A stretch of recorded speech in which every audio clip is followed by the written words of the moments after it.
The game. The game. All right, boom. All right. So, YouTube, what great man. Welcome back in the neighborhood. King here, man. We back with the legend, the one and only Dagger. What's happening, my man? you know what's happening, YouTube. We're about to get into it, man. We got the hot topics for you today, man. We got everything that's happening right now in the game for you today. So we're gonna get into it, and it's gonna be fun, bro. Speaking of stuff going on in the game, hey, first topic, bro. We got to talk about the game. Oh, whoa, that's a great segue, bro. That's a great bro. segue. Speaking of the game. Speaking of the game, bro. Speaking of the game. The documentary 3 is out now. For those who haven't listened, go ahead and take a listen. TD3 is out now. Let's give it up. Let's give it up for the game. A round of applause for the game. Man. One time for the game, man. Yo, I mean, like the game is a legendary rapper, man. He's very legendary. So it's really he's a legend. Right. He's a legend. So it's very good to see that he's still putting out albums. The first documentary is still a classic.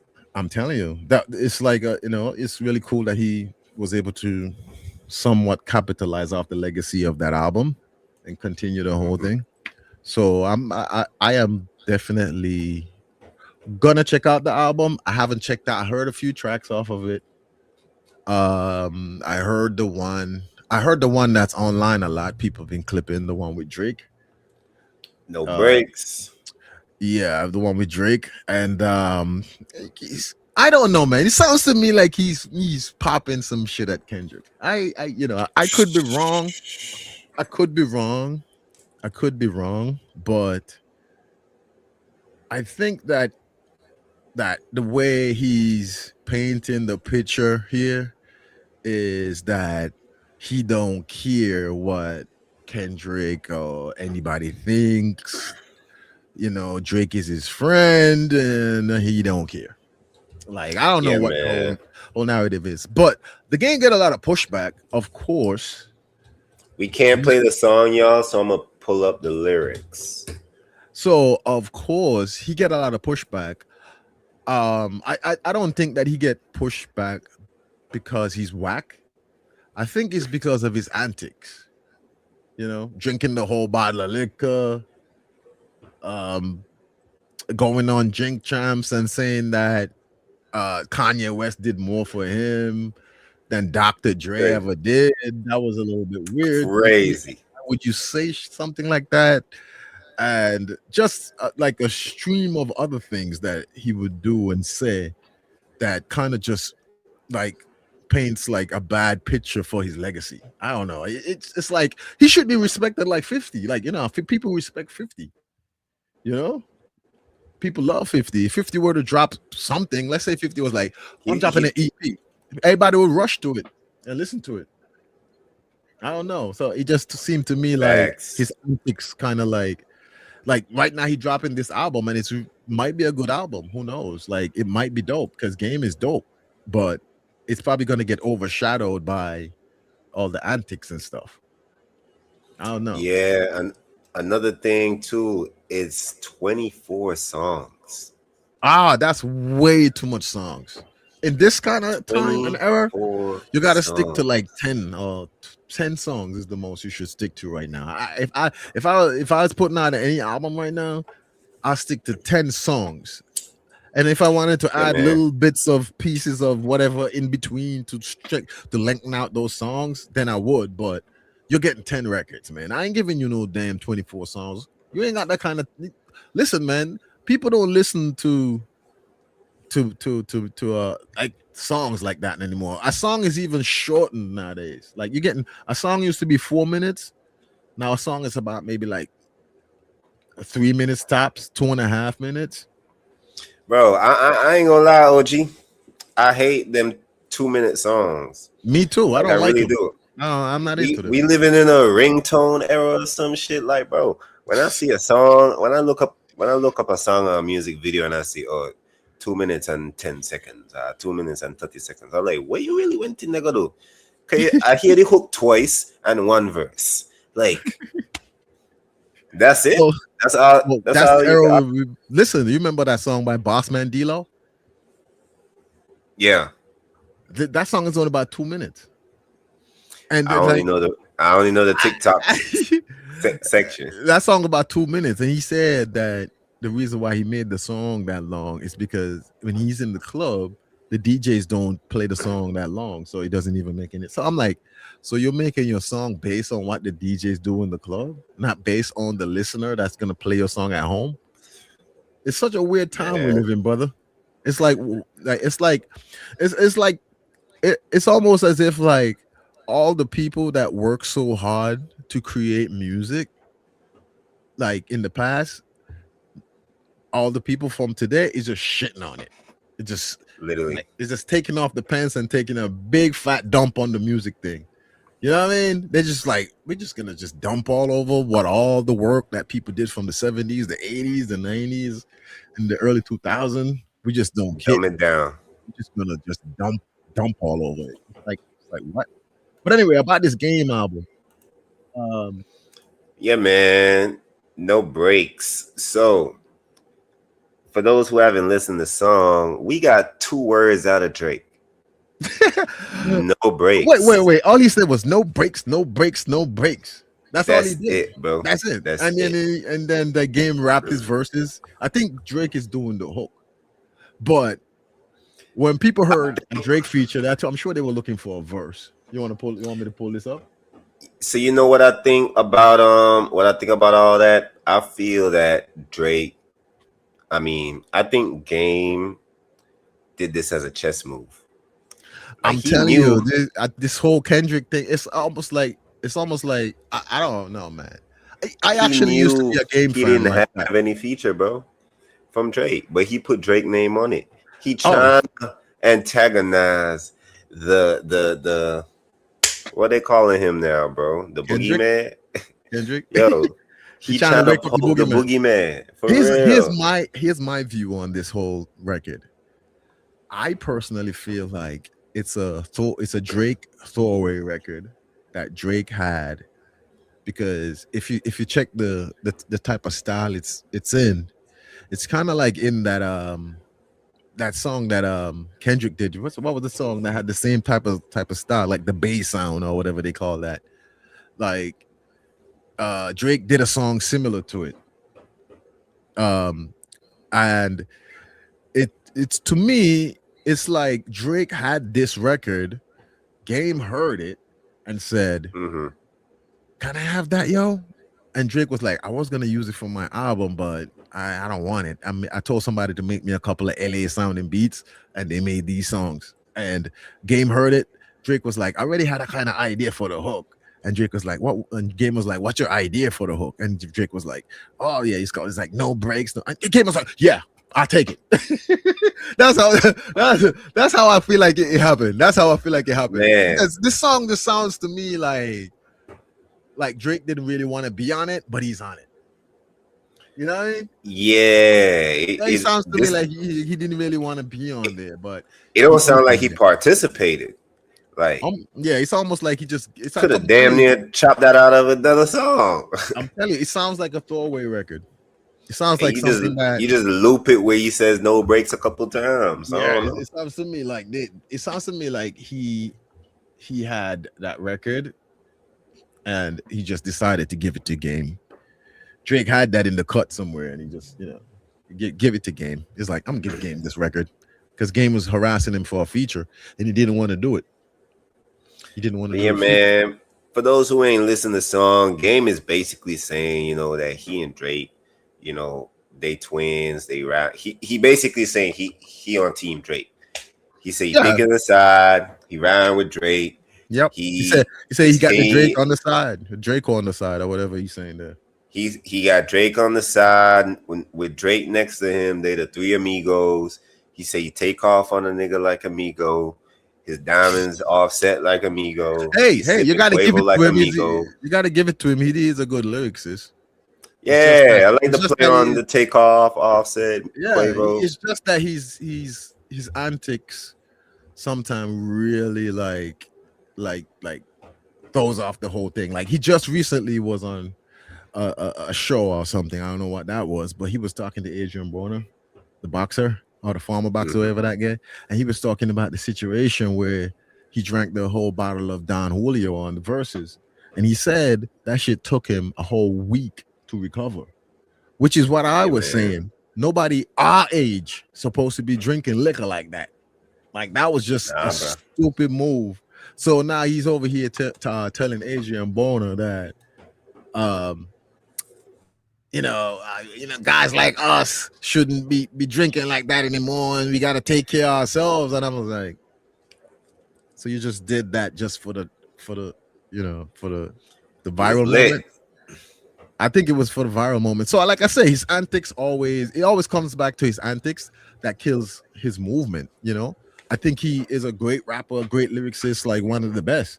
But due to the fact of the antics, and it's kind of killing his legacy. And then another thing he did when he got mad at Dr. Dre for not bringing him on that Super Bowl performance, and he went on a rant and started like dissing Eminem and making a like. There's a lot of things that there's too many moments where like he was doing too much, and Shout I out think Paul in the chat. there's too many moments where he's doing too much, and I feel like that in itself really messes with his legacy. Like He be it just doing too messes. much, man. Yeah, he be doing too much, and it messes with his legacy. Like think about it. Like he's supposed to be like 50. Like that's the type of respect he would have had. Like if he But I mean, 50. Remember, 50 already started putting his hands in different buckets now. So like, he ain't even just a musical artist anymore. Like 50 now is, you know what I'm saying? He doing shows, movies, all that other stuff. right. Like it's a lot he be having going on. So shout out 50 one time for the one Well, time. he was just on he was just on a show with he was just on Versus actually. So a lot of times, like this is the first time he's making a Versus appearance because Mhm. like they've been asking him. Oh, I did not get to check that out. Yeah, he I made a need to verse. check that out. He did make a Versus appearance for the first time. They've been asking him to do a Versus forever, and the first person that wanted to do it with him was Ti, and he told Ti no. And I think I remember that. that's where the whole back and forth came from.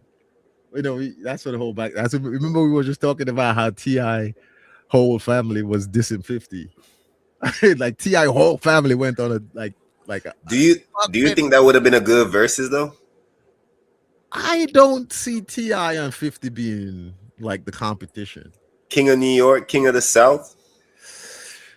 I mean, it's not a bad challenge, but I just don't see it. I see Who do you? Well, it got to if be you don't somebody like a if you 50. don't think it's a fair match, who do you think would have washed who? 50 probably would have. I don't know, man. 50 probably would have watched him. Hey, 50. I huh? don't know. It could have been a tight one. Huh? It could have been a tight one. It would have been. You tell me, is it fair or is it a wash? It might be depending on where it's being held. Let's say they were holding it in an It area can't be in where Atlanta and it it can't can't be New be. York. No, it has to be probably like in like Hollywood. Neutral grounds, LA, yeah, Hollywood, Cali. like where like people could just say like, I don't care about who's who. I just like the music. You know what I mean? Like Yeah, that. definitely not Atlanta. It definitely can't do it in New York. Well, it might have been. It might have been a tough battle. It might have been a tough battle, but I'm gonna go with 50 on that one. Like I'm gonna go with 50 on that one. No, like I Damn, just feel like that 50. first album is a monster. It's gonna be hard for anybody to come up against that first album. Like you got to be like somebody like a Eminem. First 3 albums, shit, bro. First album, Give it to especially. Die, Masicka, Masicka was bro. dope too, but the first album was good from Curtis, top to bottom. Like you didn't have to turn it off. You just when you jumped in the car, facts. you would put it on and it was like Ping, ping, No ping. skips. Like it just started off with that. What up, blood? What up? And then you just no skips. What And up, it just kept blood? getting What up, fucking. cut? It just kept getting crazy from that song on. It just kept getting crazy, and it's like that's gonna be a hard album to go up against. In the first, I only see somebody like a JayZ, somebody like an Eminem or something. Yeah, but when you start hearing Rubber Band Man and all that shit start coming back to your ears, you're gonna be like, oh no. I don't You know know, what I'm man. saying? I don't When know you if hear Rubber Band Man. T.I. come through You it, see that? I'm back. Bro, Here what? I don't know. they both moved If the culture now. I mean, I don't know if whatever you like. T.I. I don't know made if I don't. every motherfucker tilt their hat. Don't tell me you Oh, never tilt your hat. hey. I grew up in the era with Ti. So Hey, no, he's around the same age, But I'll tell you what Ti gonna drop when that 21 questions come out? When that 21 question drop, what he gonna come back from that from? yo, Whatever you like. I don't think whatever ain't you like has a chance. no. That 21 question is a monster. What are you gonna do when 50 drop that in the club? What he got for that? Hey, What he got let for me, that? bro. I don't We could know. He go. might drop that Rihanna though. He might drop that Rihanna. I buy the money. I buy the money. I'm all about the money. All about the money. Nah, man, that was a big record, but it ain't that in the club though. That in the club is a monster, bro. That's a worldwide hit. Bro. That he's not that went beyond hip hop. That's like a birthday song to some people. Some people be putting on that when it's You're their right. birthday. You're right. It's gonna be tough. It's gonna be tough. I'm telling you, it's gonna be a hard one. I think it's gonna be. It got to be somebody like an Eminem or JayZ, man. Like those are the people I'm seeing 50 battling. Maybe Busta Rhymes. I don't know, because he's hype, and he probably could put on a good show on I stage. think Busta already did a verses, if I'm not mistaken. I'm not too sure either. I don't know if he did. He might have. He might have did a verses. Probably did. But anyways, man. Speaking of verses, yeah. Masicka versus Skilly. Hey, I'm getting better with these transitions. You know what I'm saying? You're getting better with the segue. You're getting better with segue. With the segues. Hold on. Better with the segue. Yeah. I don't know if you want to pull it up, but I saw Skilly drop. Yeah, man. Real quick. Let me play this video. That's just to give a little bit of context to what's going on. So for those who ain't know, Masicka already dropped his album Forever Rain. Y'all go check that out. Yo, the album is going crazy. Yeah. Crazy. Like, yeah. Great album. Very, very he got a little bit of something for everybody. I would say it's very international. Very international. The fact that he got something for the ladies, something for the thug niggas. He got stuff for the Afro beats, the African lovers. He got so many different taste of music. He really touched everything. It's a great album. Now, for those who didn't listen on a roll, there was a couple bit of slight jabs. You know what I'm saying? That was to our Skillibeng. No. For those who don't know, Skillibeng has been saying for a while, you know, that he's the Prince of Dance. Let's take a look. So hold on, just before you play that. Okay. So Skillibeng always wanted to. This is how I feel about it. I feel like Skillibeng saw the success that Masicka is having right now, felt a little bit of animosity. I'm just keeping it 100. Like this been brewing. This been brewing, OG. Okay. This been brewing. Cool. All right. Well, move on then. Let's go. So let me play this quick video, real quick, of what Skillibeng love to say in the music. Little youth, calm down yourself, on a split. Follow my style, them follow my jeep. But me no watch no face, come and know my style sick. Yeah, my swagger stylish, every day my fine hit. World boss are the king, Skilly I prince. Nobody not do it like with me short with the world tour. Big piece on the toll road, and with no code. Different piece on the road phone, selling more phone. Me still a fuck up the whole zone. Yo, top. Hey, hold on, let me Some boy full of chat alone. Okay, He's a good lyricist. He is slight jabs, you know what I'm saying? They're not calling names at this point. Yeah, but, yeah. You could know he talking about somebody. But The punches sound yeah, like the way he's, the punchlines that he's using, you could see he is like trying to get somebody's attention. He getting somebody attention. He saved Carter, the king of dancehall. I'm the prince. Exactly. Yeah. From the time you said that, you're instantly letting everybody else know, all your peers, that you are letting them know that you're better than them. Yeah. Like, you know what I'm saying? Subliminally, basically, that's what he's saying. Like, hey, Vybz Kartel is the king. If Vybz Kartel is the king, I am the prince. And the prince comes after the king, and I am the prince. And none of you guys who are in my peers right now are better than me. That's what he basically let me know. Hold on. Do Okay. it like with my sure with the world tour. Big beast on the toll road. And we know code. Different speech on the road phone. Selling more spawn. Me still a fuck up the whole zone. Yo, top alone. Some boy full of chat alone. Felony 19, so we bring a bag of force. He said felony 19. Yo, come bring the bag of force. For those who don't know, felony 19, that's another artist. You feel me? So that's somebody that's in association with him. With Masicka, yeah. So with Masicka, so that's one of Masicka friends he's literally dissing right there. Yeah. So let's see. Yeah. No, for those who also don't know, Masicka. Right. So for those who also don't know, Skillibeng first pop off of song in the Caribbean called Brick Pan Brick. You know, him really get really known in the Caribbean. But what really make him take off on an international level was Crocodile Teeth. For those who don't know that, Vybz Kartel jump on the feature, then Nicki Minaj jumped on the feature. Right. You know, that really took him international. That took him crazy. Then he had the other song, WAP. Wop, wop, wop, wop, wop. And French Montana dropped on that. NBA Youngboy jumped on that. But back to Crocodile Teeth now. If you don't know Masicka, you know, that's his logo, you know, one crocodile himself. I mean, this is news for me. I'm an OG, of course. Sometimes I don't know this shit is going on. So you're saying basically that the original song Crocodile Teeth was actually a Masicka disc?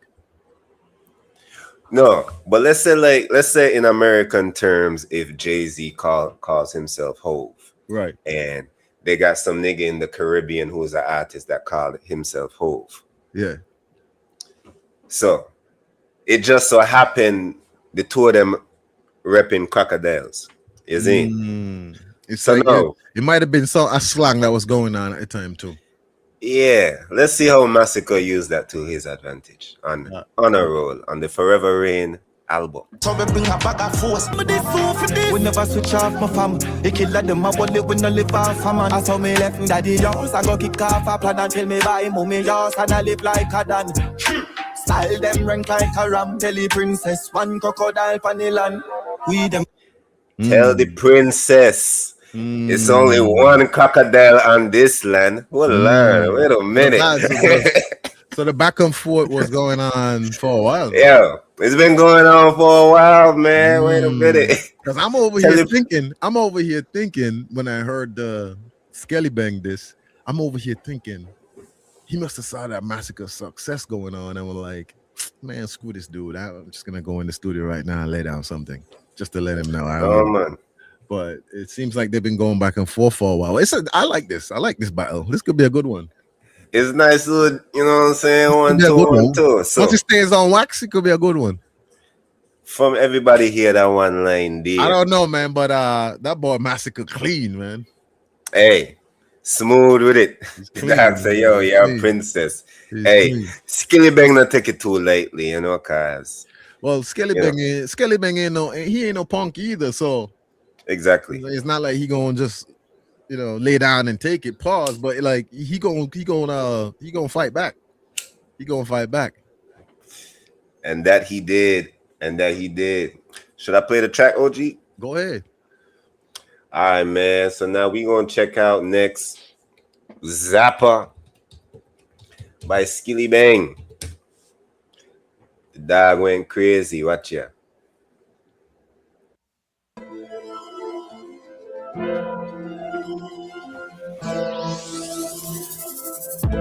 First off, with the cover art, you already see he's sitting down in a swamp in a king's throne. Let you know he king of the swamp. You see the crocodiles in the back with the skulls all piled up next to him. So the whole crocodile thing is a whole movement for him. I think he said, I want to feel like it means like you're from the swamp. At this point, I don't know if he claiming he a croc no more. I just feel like the metaphoric meaning, it's like it's saying like I'm from the swamp, like I'm a crocodile. I don't know, like not literally, but like where you're from, the slums, the ghetto, whether you call it the swamp. So to you, you're like a crocodile. I mean, I'm just going off metaphorically what I think he's trying to say in his imaging and his message. I don't know. I could be wrong. Let's check it out, man. I think there's one hook in this song. They never know me a killer. Roll with the cigar, I'm a soul for me dinner. Look at crocodile and should I know what the gorilla. I go spilling on me the last and your mother gonna villa. Load up. He said, yo, we gonna spill your marrow when we go at dinner. Wait a minute. The dog said. I feel like he just rhyming. Like a lot of it sounds a little bit like he started off with a little rhyme, hey, they didn't know I'm a killer. Me Madela. Like it sounds to me like a rhyme scheme, but not making a lot of sense. I don't know. He started off, hey. But I they don't know I'm a killer. Right. I'm gonna have your soul for dinner. Right. I hear that in the first two lines or something. But the rhyming that he continues to do there sounds like he was just rhyming words versus those words mean something. I don't know. Play it again. All right, let's go back a little bit.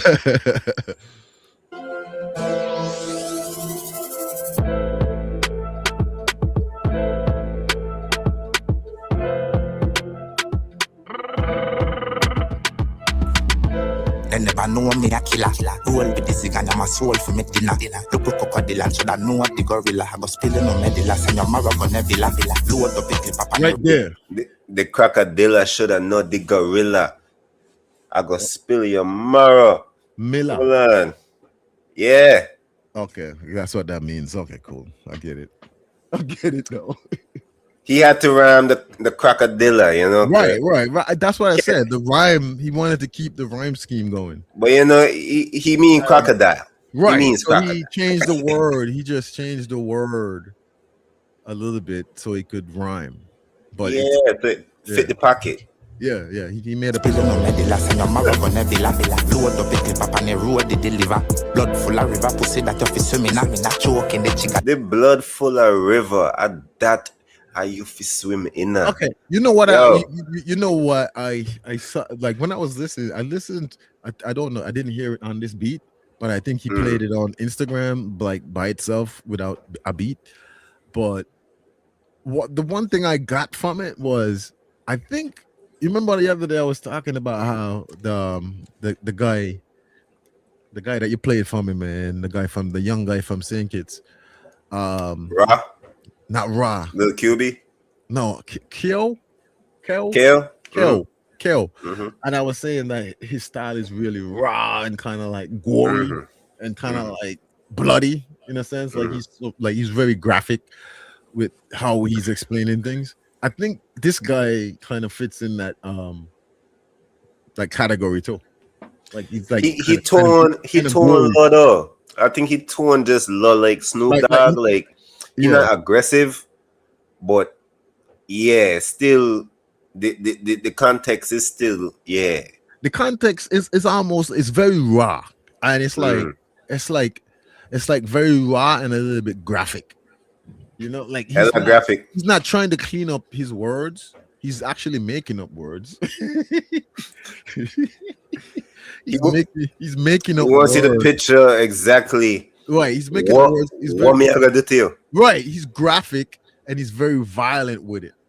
And I guess that fits his demeanor and his image, where like he's painting an image of a crocodile, whatever, and he's trying to paint a dark image, like I'm from the slums, I'm from I'm Yeah, grimy. man. Yeah, he's grimy. You know, but yeah, like I would say that this guy fits in that same category of like grimy, gory type of artist. That Definitely. pissed off right now. Yeah, definitely. I think that's why people kind of like him too. Yeah, man. Because Talk to them, Skilly. Full of river pussy that you fi swimming. I'm not choking the chica like a choke till it relax. Pussy oh, hold pose on. your pitch up. Stop it. He He's said- also kind of, I don't know. Did he make this song over this beat? Or he just put it It out? sound like it. It sound like it. Because I feel like he's a little bit offbeat. I don't know if that's deliberate. I'm gonna go back a little bit. I feel like Yo. he's slightly offbeat. I'm gonna go back a little bit. He sound like he on beat, OG. Yo, you missed what he just said.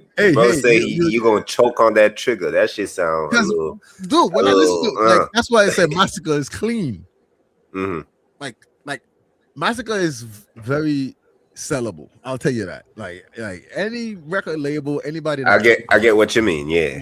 wants to sell dancehall artist, they probably would go for him. Like he's like Sean. He could fit in the same bracket with Sean Paul and Shaggy and those guys. Because they and Vibes Cartel, whatever. They speak more. They clarity is more. Right. They're very clean in what they say. You can understand everything they're saying. They make sure that they're very clean and unbeat and like they just like they're very professional in the way they present to you what they have. Yeah, if you're not homegrown, you probably won't understand this song. Right, you probably if you're not like real deep in the culture, you probably wouldn't understand this guy Skillibeng. At all, yeah. Like he's very. Where is he from? East Side, St. Thomas. I think St. Thomas, Jamaica. Country in the countryside. Yeah. He probably from deep in the countryside. I think He that's why East Side in all his songs. I think that's why he's saying that he's from the swamps. I think he might be from the swamps. He might be he might be from deep in the countryside in Jamaica, where like a lot of swampland, alligators, shit like that. Like I don't even know if they got crocs and alligators. Yeah, they do. They do. They do. Oh. Yeah. Jamaica got alligators. Remember, Jamaica is big, dude. Yeah, you're right. Well, comparing to our island, it's not big comparing to like the world because like you can't compare it. You can't compare it with. But them man got highways. But as far Jamaica has about 4 million people in it. That's a lot of people. We only got 40,000 in St. Kitts. Yep. 50,000 people. So that's a lot of people, a lot of land mass. So you could be from way from another side and another person could be from way to another side. So I never see you. That never see you at all. Like they probably don't. They probably could avoid each other in Jamaica, to be honest. Probably. I don't know. Like they could just be like, because I remember my Jamaican neighbor used to tell me that some people were like when they would get in trouble, they would move out the parish and go to another parish. So like people can't find them no more. Because Jamaica big, bro. It's not small. Like you have to like travel. I think he the biggest artist out of St. Thomas though. Out of he parish. Well, yeah. Wait. Oh, I was about to say where Capleton from. I think Capleton from St. Mary. Yeah, I've never heard a lot of people from out of St. Thomas. You know anybody else from over there? I've never heard of much other artists from over there. So big up to him then. He might be the first person out of that area that actually like reached the world. So that's a big accomplishment. Big up Skilly, man. Shout out to Skillibeng, man. Load up the clip up on the road, they deliver. Blood full of river, pussy that you fi swimming. I'm not choking the chica like a choke till it relax. Pussy pose for your pitch up on the floor, fuck it. He said choke on the trigger, bro, until he make you relax, bro. Yeah, you really gotta that listen shit is but when you picture it though, I'm telling you, it's really graphic. He's painting a picture that's so graphically disgusting. It's like a horror movie. I'm telling you, like choke on that bed. like the way how he's explaining it, it sounds so raw. Like he's literally like he sounds like he's gonna take his whatever he's gonna do to you, it's gonna be bad. Oh, Like he gonna really like chop you up in a bag in different pieces and put you somewhere. oh, Which is he like mad. that's crazy, man. I think he might be the originator of this style, bro. He might be the originator of the dancehall gore. Oh wait, Just might be. wait. Tommy Lee might be the leader of it, but Tommy Lee was more demonic. Was he like violent? Yeah, yeah. Oh yeah. Tommy Lee had it out with Masicka. They had a little beef. Yo, People saying I that covered people say Masicka won that beef. I don't know. I never. Oh, listened to but it. of course. But That was from the success that Masicka is having right now, it might be he might have won. Like he might It have won was- over the fans. it was nice though. Tommy Lee did put up a good. No, Tom Good really been fight. around, bro. But- Remember, both yeah. of them. I think they kind of came from the same. They didn't. They came from similar camps. But no, Vibes remember, Cartel? no, The school of Massacre no Vibes come Cartel. up. Not Massacre. No. Oh, not Massacre. Massacre came up on the school of Bounty Killer. Yeah, Tommy Lee come up. Right. Skillibeng come up on the cartel. Them a rate Gaza. Them a Okay, big Gaza. okay. So yeah, I know. To me, like sometimes when I look at the dancehall industry as an older person, I know I could see that some people has influenced certain artists, and you could see that today in their music and their presentation. You know, Mhm. like when you look at like you could look at like Masicka and stuff, you could see that his inspiration is more of an international type of vibe. Yeah. Like he wants to present himself more of an international artist more so than just a local artist. And I think this is just helping him, because the beef between him and Tommy Lee, that was literally just a couple months before the album. Yeah. And now the album is out and he has a next beef going on. Like our publicity is good publicity at the end of the day, so make more think people run to Masicka the just- album. I think that Masicka just on a good trajectory right now. I think He's in a couldn't be no better. I think he just A really beef before the album and after the album. I Yo. mean, look at the success of the show he just had. So That too. The show was a sold out show in Madison Square Garden, right?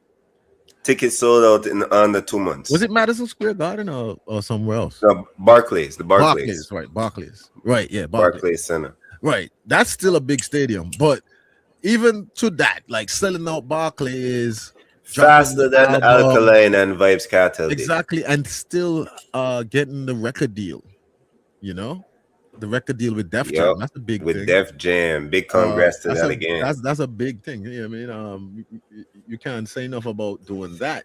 Congratulations on your round of applause. Get your money, man. You can't say enough about that because when you look at it, a lot of dancehall artists are running on local labels. Hmm. A lot of them, like they're just running on kind of just their own little independent thing.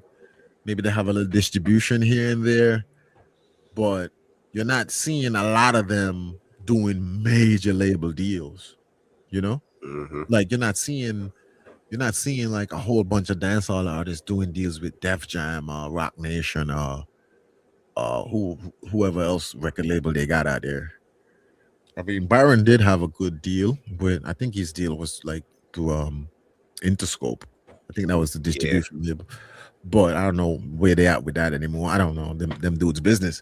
But that was a big deal also because that's why he was able to have an international hit. When you get on the bigger labels, your reach becomes more. Because you got to remember, like, it's like when I look at an artist, if I was in the Caribbean right now as a younger artist, I would be thriving to travel more and to go to the places where whatever the music that I'm doing is popping. If I was doing soca, I would be spending a lot of time in Trinidad. I would just be going to Trinidad every summer. I would just be going to Trinidad. I would just buy a ticket and go to Trinidad when they got carnival and shit like that. Because because I'm into soca, right? That's what I'm into. If I was into dancehall, I would be going to Jamaica on a regular.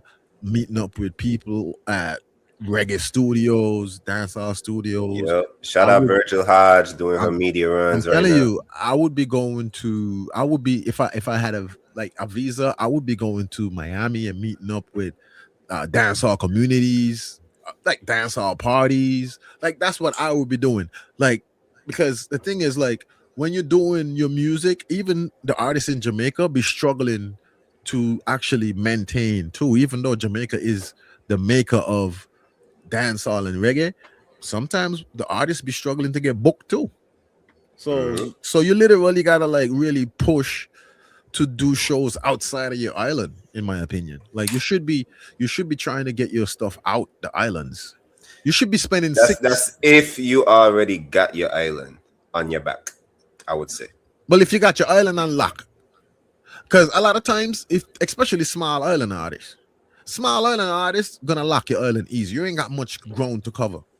Hmm. You know what I mean? Like you only got your little 50,000 people, and half of them don't give a damn about no music. So you only got about 20,000 people really who actually might take a listen to your music. So you're basically dealing with diaspora when it comes to small island artists. You're like you want people from all over the world. That's why Jamaica has the biggest diaspora when it comes to like people supporting their music. You know, like Hmm. like when you're coming out, like when artists in Jamaica drop, you got Jamaicans all over the world playing it, man. You got Jamaicans like from England, from in Paris, in Yeah. Germany, in the Netherlands, in Hawaii, New York, like all the Jamaicans, them like just coming together like a fucking Voltron and just like supporting this shit. You know what I mean? Like, so most of us small island guys, like small island artists, we ain't got that type of support.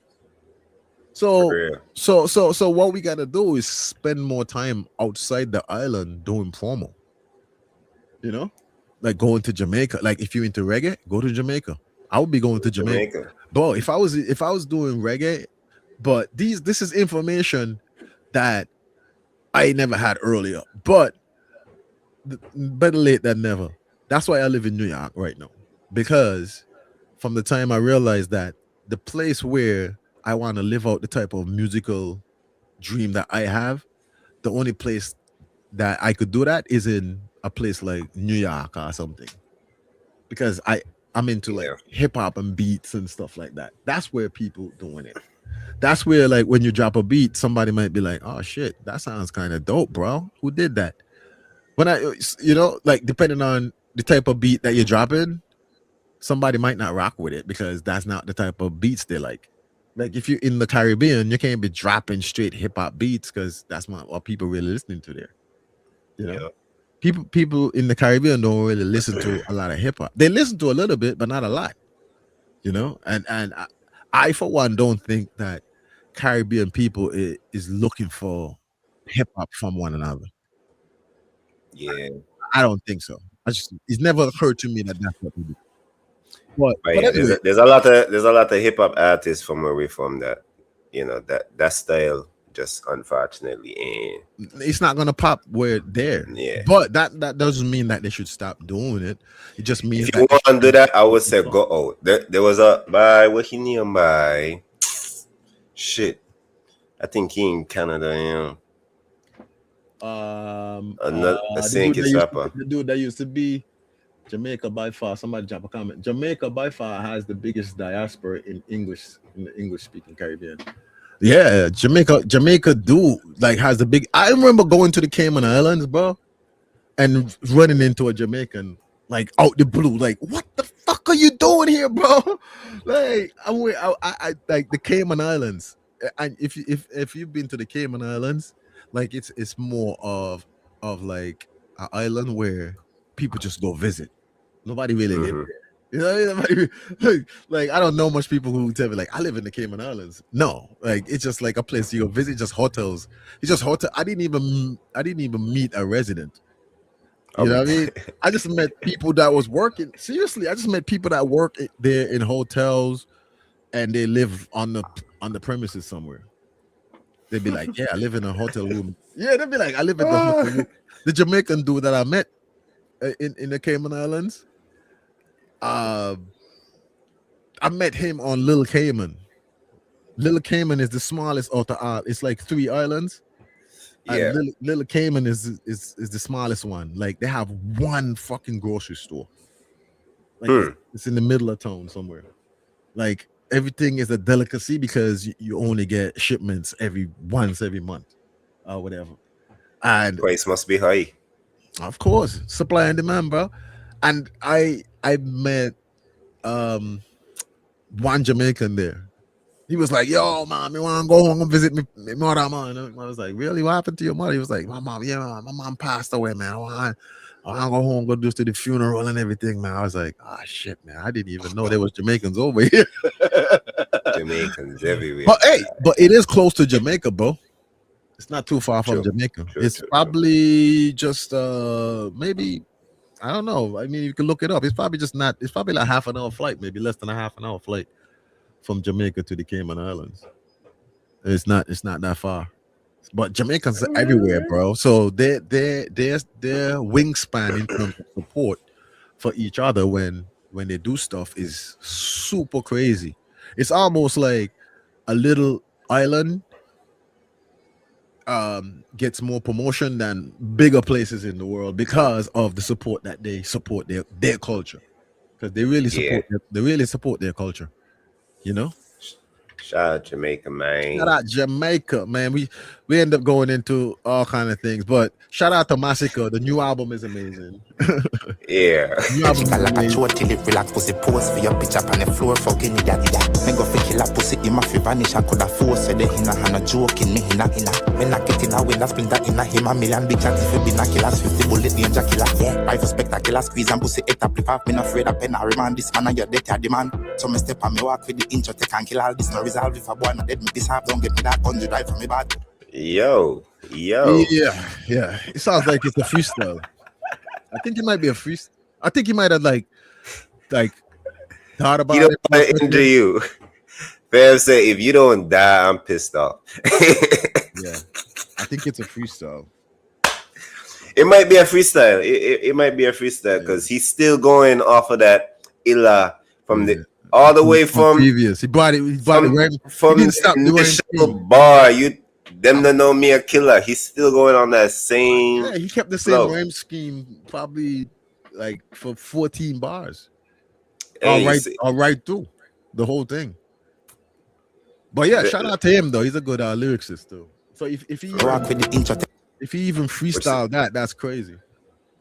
Nah, facts. can't kill all this, no resolve, if a boy not dead, me piss off, don't get me that 100 drive from me bad. Intense amount of dope, we clock heights, I level pillars. Rifle make them arrow, see Mars, funeral, you're the fast. Send you in a gun, go dissolve, automatic pistol, bullet shine like crystal, no resistance. Oh So my the murder God. boy, I left the world, for say that pussy can't give me chat. Bumbo all of the chat to make like east side of the vision. Never call up on no mission, execution quicker.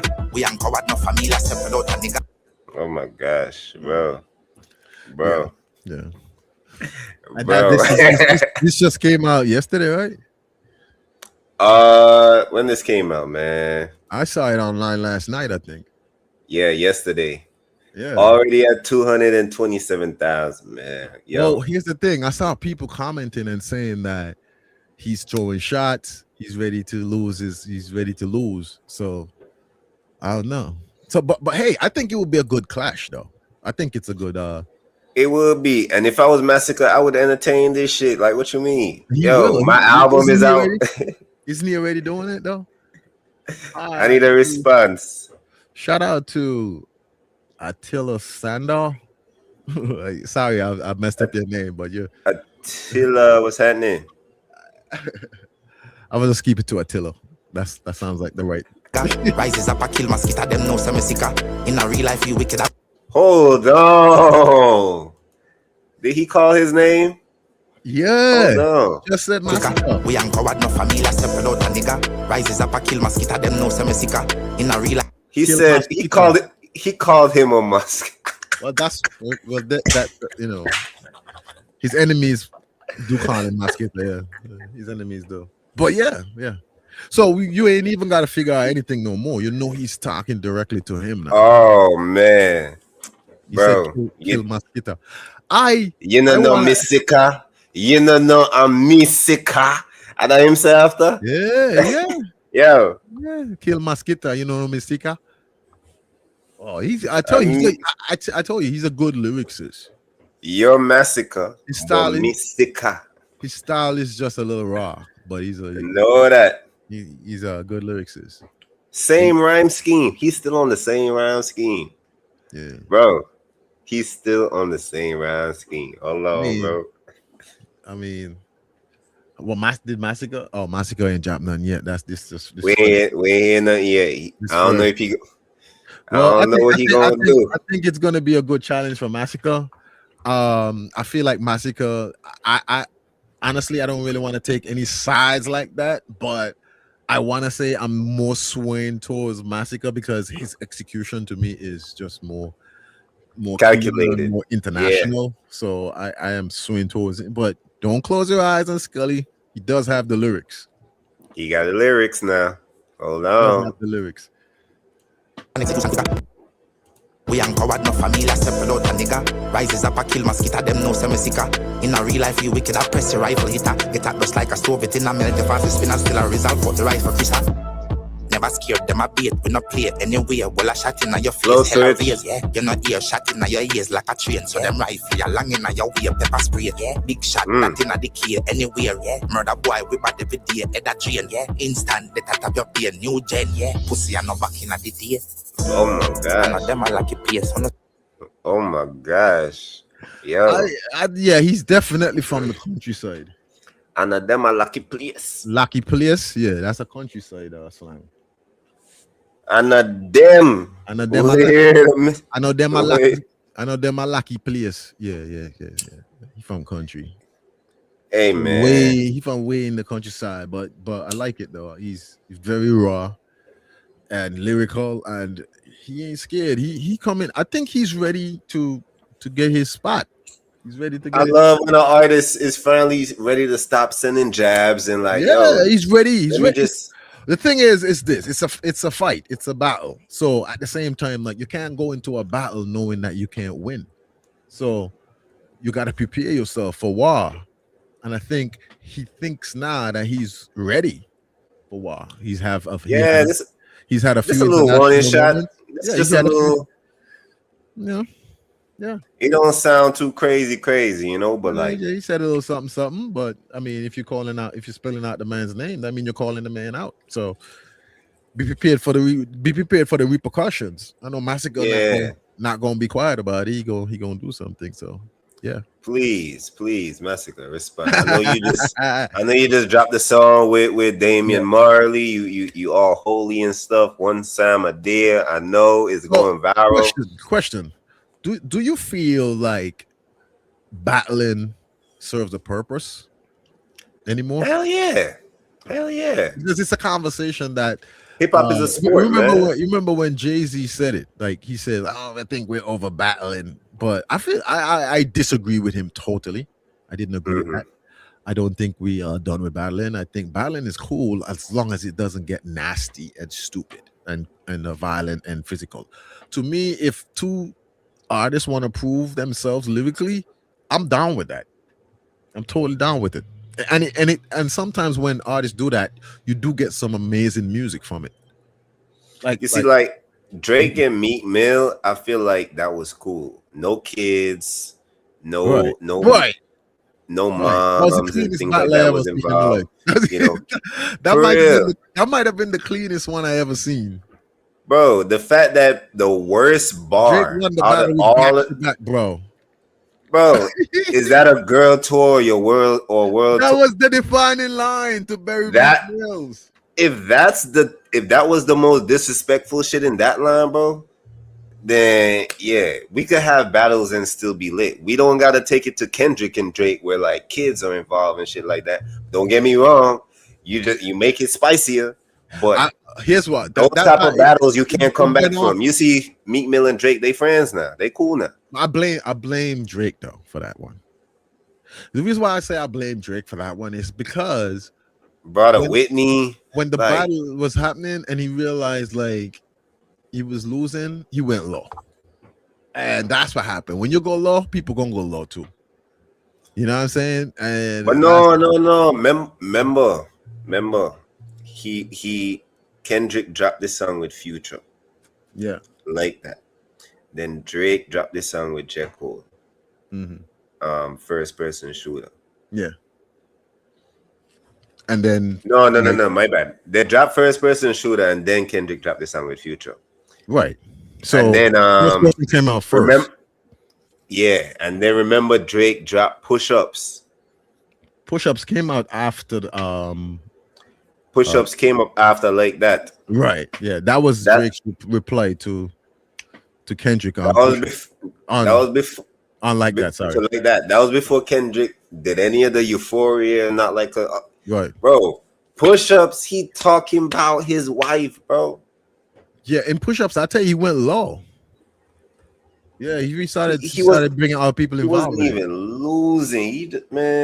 Just listen. Bro, always doing that shit. The same thing he did when he was battling with Pusha T. He started bringing the man's wife into it. That's how he rolled. He thinks that, like Kanye West said it. He thinks that one of the easiest thing that he can do is get to somebody that's close to you, preferably a woman. So his thing is, I'm always gonna find a way to get to the women that's close to you. Thank God none of these women was like giving a fuck about that. They were too much into their families and shit to ever get involved in anything like that. So yeah, that's his thing. Like they like Kanye West said, this man will buy a house next to your woman just so he could upset you. That's how far he would go. Unknown person said, I think battles have lost their purpose. Fan tribalism always wins. Battle clashes are not truly lost anymore. I'm not exempt from this tribalism myself. I reacted to the Drake Kendrick battle, and you still think Cole is? Nah, I don't know about all that. Shout out to Cole. Cole is wait. It's a good argument though, bro. Cole was a part. It was like Kendrick, Drake, Cole. Who's the best? Who's the best out of these three? But here's the thing. The big three, nigga. It's just big me, nigga. Bam! I don't know what you're talking about. I don't know what you're talking about, OG. Hold up. Hear me out. Oh shit. Hear me out. It's already been proven that, that bro was like, fuck it. I'm gonna stop all this talk right now. So yeah. There's that. There's the whole big three thing. But here's something that somebody said that was somebody said that made sense. Somebody said that there's a lot of people that follow hip-hop. I mean, follow the whole thing, and they're not really hip-hop fans. Like, they said that they feel like people who like J. Cole are just like hip-hop fans, people who like hip-hop. So what they do is they go out and they enjoy J. Cole because they like hip-hop. And what J. Cole is doing, they like it. But the people that follow Kendrick and Drake, they're not really, some of them are not really just hip-hop fans. It's like they're like sports fans. And to them, their team should have won, and they'll never admit to losing or nothing like that. They're just gonna keep arguing because they're not really hip-hop. They're not people that love rap. They're just into those artists. So they're just arguing back and forth even when they're wrong.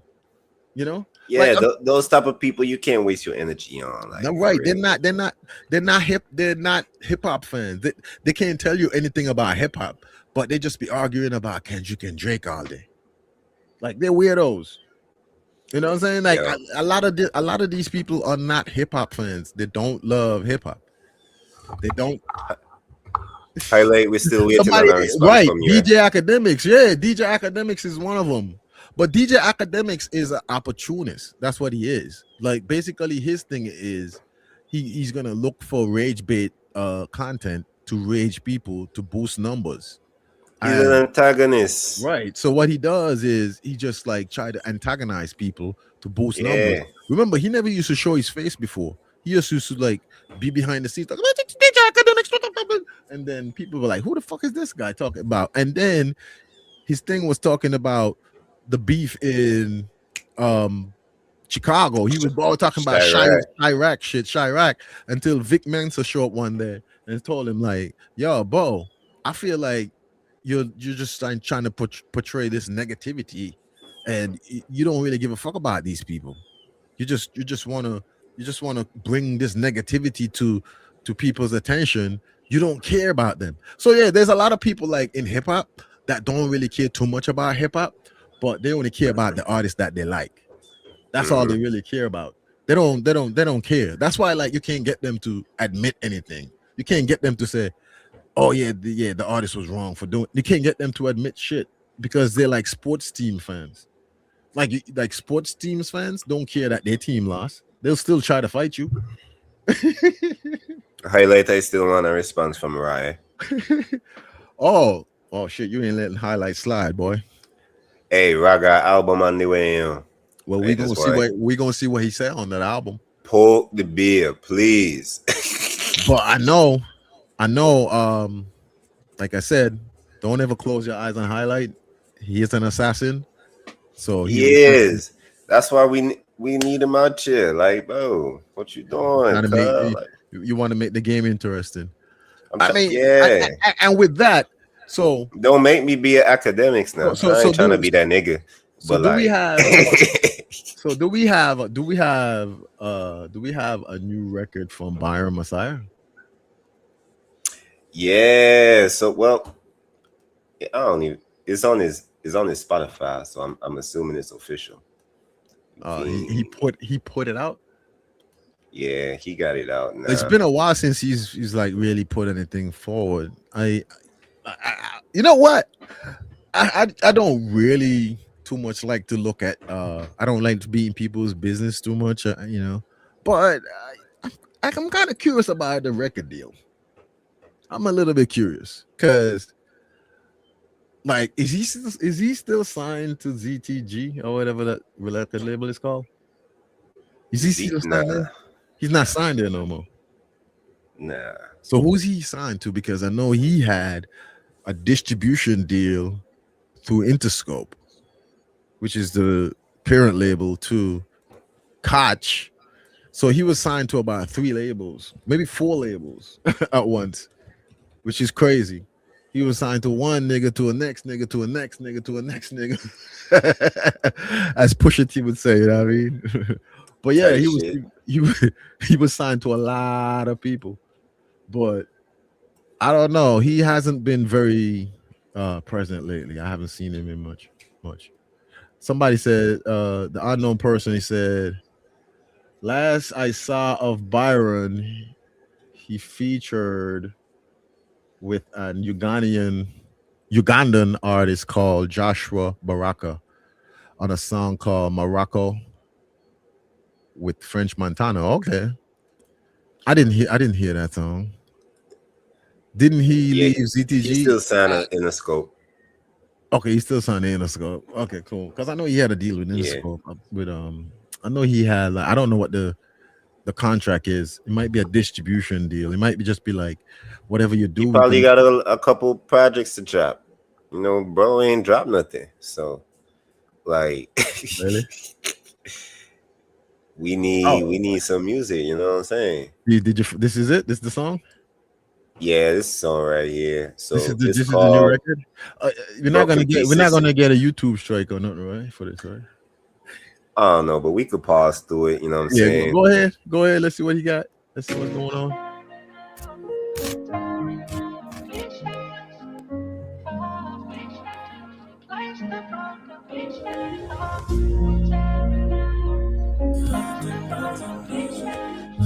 Hey, yo, Byron, don't let him take this shit down, bro. I'm gonna hit your ass up, bro. You better make sure they clear this shit. For me, I had 10 pieces. That's how we make it 15 sing. Them say I live and you learn, and the same fucking mistakes keep repeating.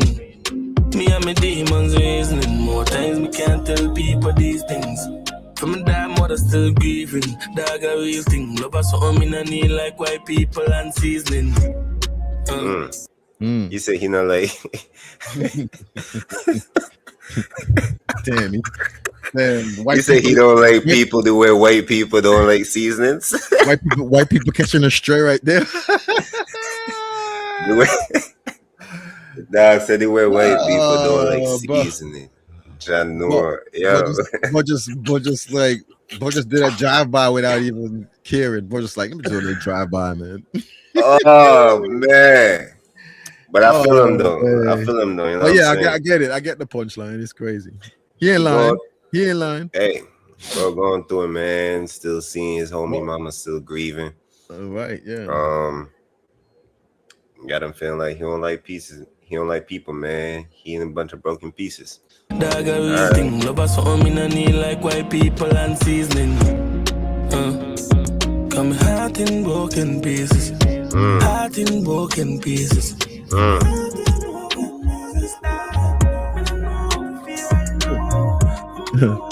Unknown person said, I think he might be going through some mental health issues. He's one of the most talented dancehall artists out of the Caribbean, top 10 talent-wise. The gang thing must be messing with him. Must have messed with him.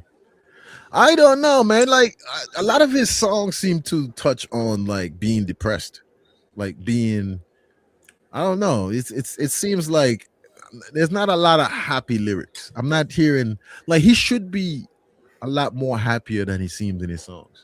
Because you would think money bring happiness. Money don't bring happiness at all. Like we know that. Like if you don't know that, then you probably ain't never had no money in your life. I'm not saying I ever been rich like that to even say something like that. But from what I know and from who I know, money doesn't bring any happiness. Money, the more money you get, is the more problems you're gonna get, because you're gonna have to. The richer you get, the more work you got to do. And I'll tell you this about something about money. The more money you have, the less time you have for anything. More money means less time. You won't have time for your family. You won't have time problems, man. It won't have time for nothing. So getting more money don't mean that you're gonna be happy and like going on vacation all the time and all these different things, how people make it seem. And you could tell from a lot of the rich people confessions in the world that having a lot of money don't mean that you're just happy as hell. It doesn't. Yeah. So yeah, he might be going through some issues. Like a lot of times, like people don't check their mental issue. They just feel like they're doing well and that's it, and it's gonna like eventually like fade off. But sometimes when you don't check it, it could slide into like real depression, to be honest. Man. I mean, look at not to cut you off, but look at Masood is a good reference. I like to put up into Long live the legend, man. Long live the legend. Like look how he went out. He went out like that because he was depressed, and people didn't know. People thought he was just happy. You would think happy man. Like, people because he never ever said anything about being happy. Bro, that shit caught me off guard. Bro, he wrote a song called "Get Your Smile On." You know, like come on, OG, talk about it, man. Like, yo, they don't know. This generation don't know who you even talking about, man. Like, hey, shit crazy. I mean, like if we start talking about him, we're gonna have to give him like a good 20 minutes. But so I don't really want to go too deep in him. But I know he's not gonna copyright us.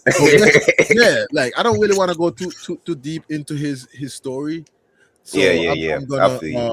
I'm just gonna leave it. But depression. We gotta play a couple of his tracks one of these pods, man. So I would tell people to check their mental health, man, because it's serious. So, anyways, we got another comment from unknown person. He says, Byron is versatile enough to slide in any genre. I have heard him on Ampiano, dancehall, zouk, soca, Afrobeats, rap. Yeah. He can do anything. He needs to R&B too with the right people.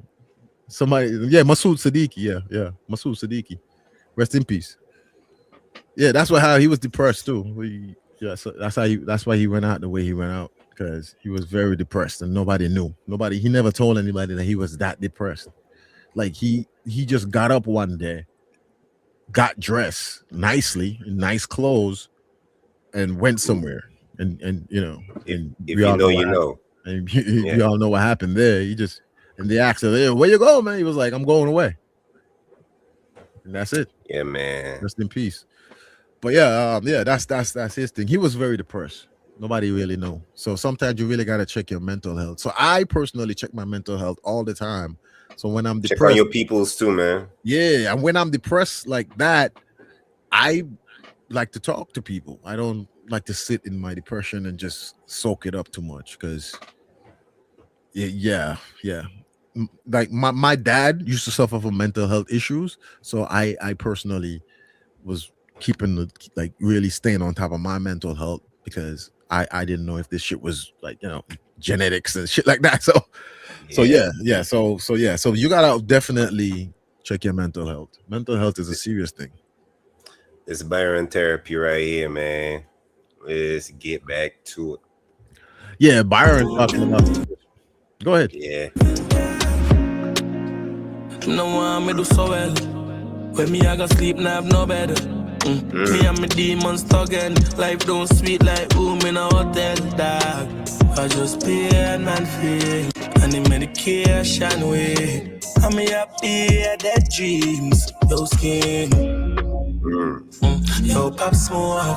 P6. Long live the fam. Long live all the fallen legends, you know what I mean? Yeah. Long live Pop Smoke. Yeah. One time. Yo, You know, I saw a dude from Jamaica.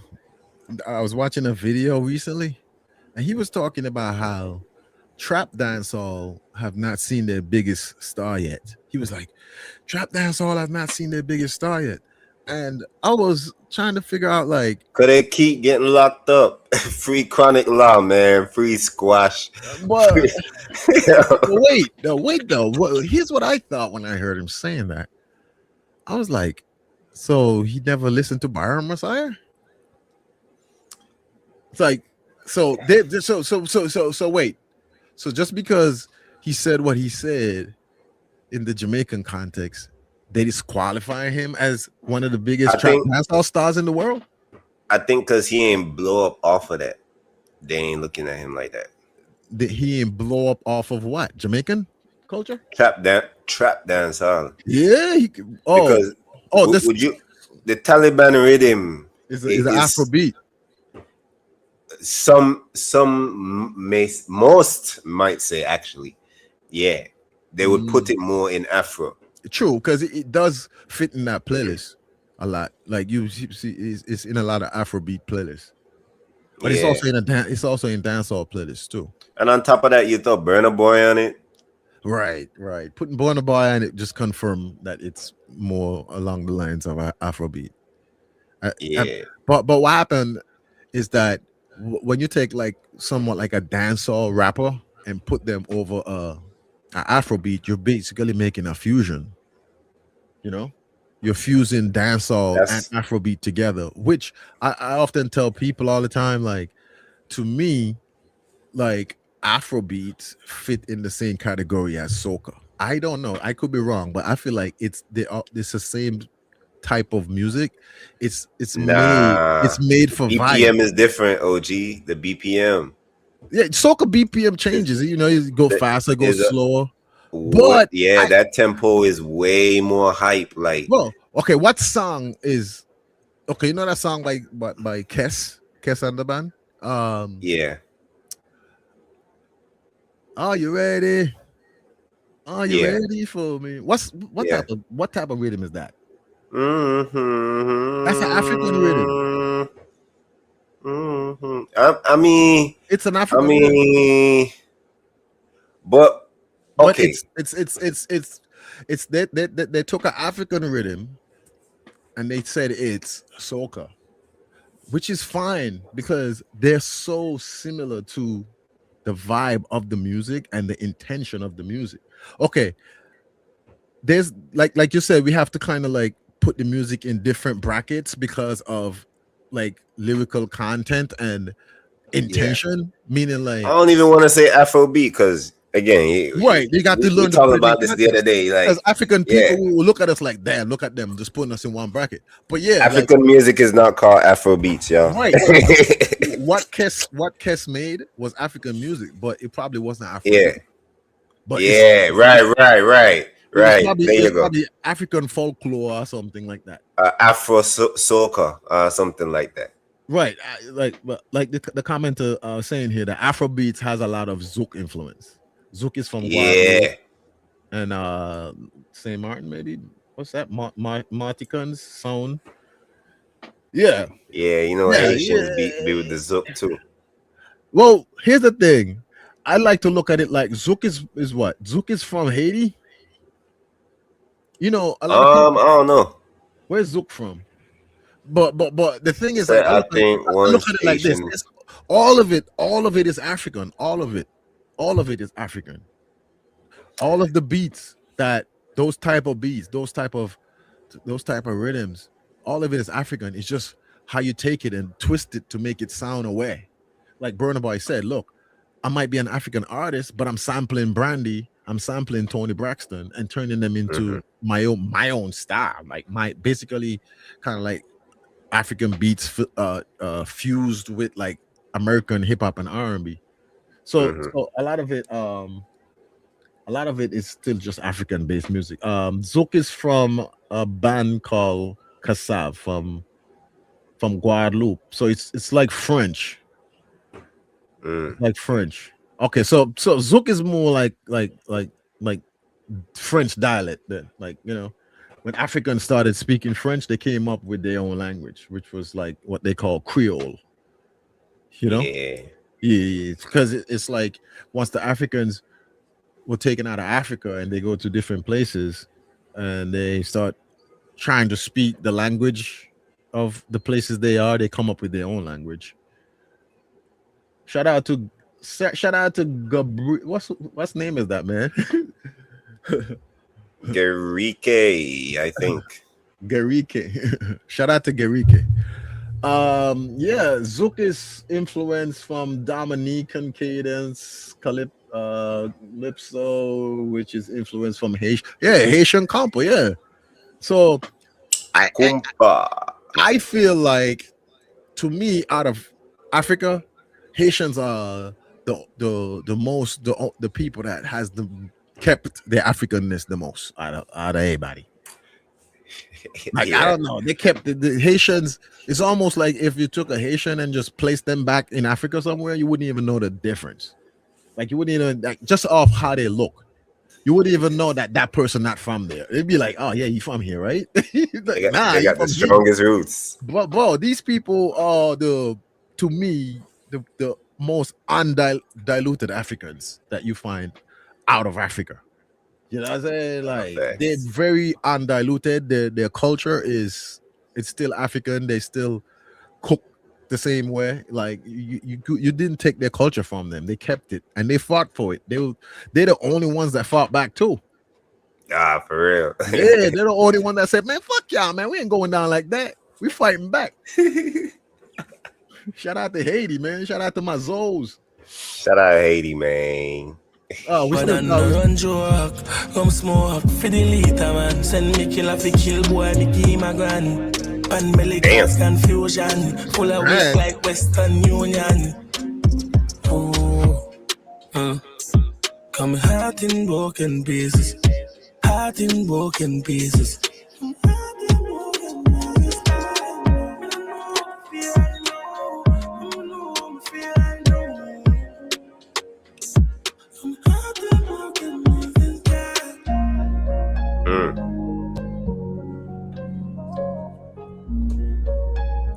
That's it, man. See what I'm talking about with these short songs, bro? Yeah, that's all dead end, man. Well, dancehall verses are only 8. Hold on, we got a music video that just dropped. Hold on, 44 minutes ago. Oh wow! Yo, Byron, please don't copyright this, brother. Do not copyright this. Man. On my. Now we can't even play bro. We can't play no music. Even iMark music that we tried to play the other day was we got a copyright for that one. Byron, I'm hitting you up, bro. My man, he ain't in charge of that. He probably just making the music and somebody else doing all that. Should I react to this offline? Yeah, react to it offline. All right, React I'm to gonna it check this one. because we gotta move on to the other topic. What we got next? OG. We got JayZ might be dropping an album. Oh man. Do we want a JayZ album? Do you think? No. What you mean, no, bro? Come on. Stay retired. JayZ's a legend. JayZ's a legend, bro. And his albums in the last couple of years have been better than a lot of the old albums. I like that 444 album. That was pretty good. I thought that was the most vulnerable I ever saw him be. Like before, like JayZ was like talking about he'll never love a woman and all that shit and saying certain things that was like making him seem kind of like unhuman. But in this album, he was stripped down. He was talking about his wife and family and stuff and kind of showing real feelings and emotions. So I liked it. I don't think he's gonna be this vulnerable in the next upcoming album. I think he's trying to talk shit, trying to throw diss tracks at Drake. I think he gonna be on some remember I'm Hove, nigga. Remember I'm that one. Remember I'm King of New York. Hey, so do you I'm feel back on my shit? Like I think he trying to come out like chest out. He ain't trying to tell us like, oh, this is what I've been doing, in my 50s, and I hope y'all move like this in your 50s. Like, make sure you exercise. Like, I go out with my daughter, and I see Blue Ivy ride her bike, and the sun come up, and I just smile. Like, bro, if I'm not hearing that, bro, no, sit your ass down, because I'd rather hear that. I'd rather hear that. I think that this album, give me some Father Cloth talk. Like, no, I think this album gonna be more about like replying to all the people that been saying shit about him in the media in the last couple of years. Addressing them. I know. I don't want that from a 50-year-old, bro. I don't want that from a 50-year-old. That's what I'm saying. Like, hey, cuz I'm come out talking about some, my name is Ho. Hey, hi, bro. Nah, JayZ he's very creative, bro. I think that he understands that, like, as an older rapper, like, you just can't release an album and just throw it out there for people to just like be like, oh, let me go check this out. No, he understands that.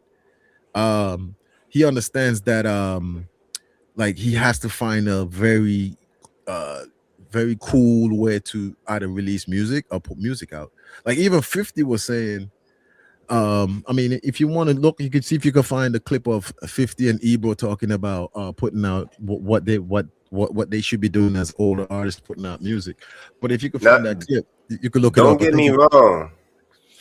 If he throwing jabs in a, I don't expect his bars to be whack, right? Like I could picture Jay throwing jabs saying like, hey, little man, like, you making money for the label that makes money for me. Like, you know what I'm saying? Like, if he on that type of braggadocious shit, like remind you why I'm a billionaire, like, bro, you really he's gonna be on some of that, but I think I know his bar is gonna be cool. But from what the last guy that produced JayZ's album, I forgot his name. It's the guy from Chicago, producer from Chicago. If anybody knows his name, that produced the album 444.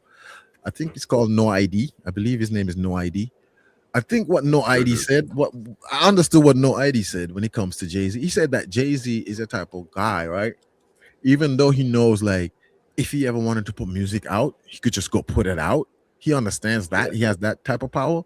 But he understands that there needs to be a meaning. There needs to be a reason for him to actually say, I'm putting out some music right now. And that's the way JayZ functions. He don't just throw music out there because he knows, like, as an older artist, nobody's gonna listen to it. Even though he has a big name and he's rich, and people will be like, "Oh, I want to know what a rich guy has to say about money." You know what I mean? Like, kind of like that. He knows, like, because look at the last album, the 444 album was more about like him apologizing to his wife for cheating on her. Allegedly, I don't want anybody to come for me. You know. Like, allegedly, they saying that it was a situation where he might have cheated on his wife, and that's why she made Lemonade to let him know. Give us that. And then I'm he cool came with back that. with all the apologies. Because if you listen to the album, it sounds to me like he just apologizing in every song. Like every song, he's like. And then they did the Carter's album.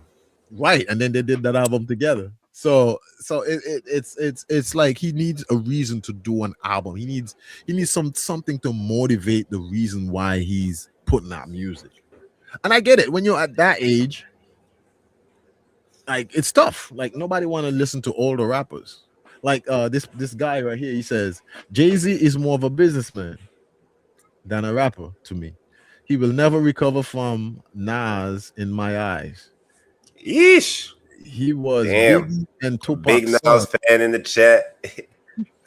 He was Biggie and Tupac's son when they were alive. Rest in peace to There's no Tupac.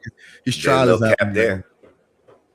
But yeah, like Which is so dumb. Yo, that should have been why we don't have that up on our board for today. Yo. Tupac trial. Hell yeah. It's too Yo. much to talk about, and we don't have enough. We haven't been watching it because remember it's going on right now. So All right, we we gonna first thing on the pod next week. we gonna put it down on the list for next week. We're gonna talk about Tupac's trial. But yeah, Definitely. yeah, I can't- I mean yo. Tupac did this JayZ back in the day, and I don't know. This, like when I was remember this happened when I was a teenager, so I was watching that. I was all excited and so in my eyes back then when I was listening to it, I thought JayZ was scared. I thought he was scared. I thought he was scared. To me, I thought he was scared to say anything because those guys back then really were like about the life. That's why they died. Yep. They were really about that life. Like they would really see you and like put hands on you. Like it wasn't like it wasn't like now where like We gotta talk about that shit next pod, man. people would put hands on you back then. Like if you and some rappers had beef and y'all meet up, that like hands would be thrown, shots will be fired. Like people used to go into like real gun battles and shit back then. Like yeah, so yeah, like it was a crazy moment. But yeah, JayZ to me, I would listen to his album, but if he find an intricate way to release, he just did a feature with Beyonce and it sounded really good. He still sounds like he still sounds good. Sounded like he had good lyrics and he still had good flow. So I think that he can. I feel like he could put out something, but they got mad at what's his name, Ray Daniels for telling the people that JayZ was releasing the album. They were like, I don't know, Charlamagne gave him Donkey of the Day or something because they I feel like they just didn't want people to know that JayZ was gonna drop an album just in case he decides to scrap it. You know, like because he said that JayZ is waiting for a partner to partner up to release the album, which is what I told you. Like he needs an interesting way to release the album. Like he knows numbers matter to this generation. He knows like if he put an album out, Drake fans are gonna pop up and say, nah, you only sold 5,000. You can't mess with the boy. He knows this. He knows that the fans from the other side are gonna say, if you drop the album and the album only do a couple of thousand, that ain't no numbers. We live in a numbers era now. Like if your numbers are not like up there like that, people think you flopped. You know what I mean? So I think that he's definitely being strategic about releasing any kind of music. So I don't know, but 50 was on Ebro, and 50 said that. Well, I pulled up the video with Charlamagne and Ray Daniels. Oh, if you want me to play that real quick. Oh yeah, let's check this out. Then you said 50 on Ebro? Yeah, 50 was on Ebro talking about he was talking about being older and putting out music right now. But yeah, for those who don't know, if you do follow the music thing, this situation happened with Charlamagne. There's a situation happening with Charlamagne and Ray Daniels. Ray Daniels is a music exec that he used to. I think he used to manage Rock City. You know those Rock City boys? Yeah. I think he used to manage Rock City. So he does have a connection to the Caribbean. He used to manage Rock City, but now he's a podcaster and he talks about different things. So he was talking about that he heard that JayZ was releasing an album, and he kind of brought the information to the public, and Charlemagne got. I don't know what happened, but people saying that Charlemagne works for JayZ and them, and he's trying to lie about it. People are saying that that's the case, but Charlemagne has not admitted to be working for JayZ. But for some reason, Charlemagne came back on the radio and said that Ray Daniels was wrong. And anyways, let's check this video out. Let's see. Rock Nation, who I work for, allegedly, replied to that commentary by posting in their story, album done, in air quotes, fake news. The Rock Nation thing, let me be clear. I used to work at Rock Nation for 3 years. I know most of the employees over there on the label side. They my friends and everything. I didn't get this information from none of them. Jay, I know your employees at the Rock Nation label better than you do. You don't even know them.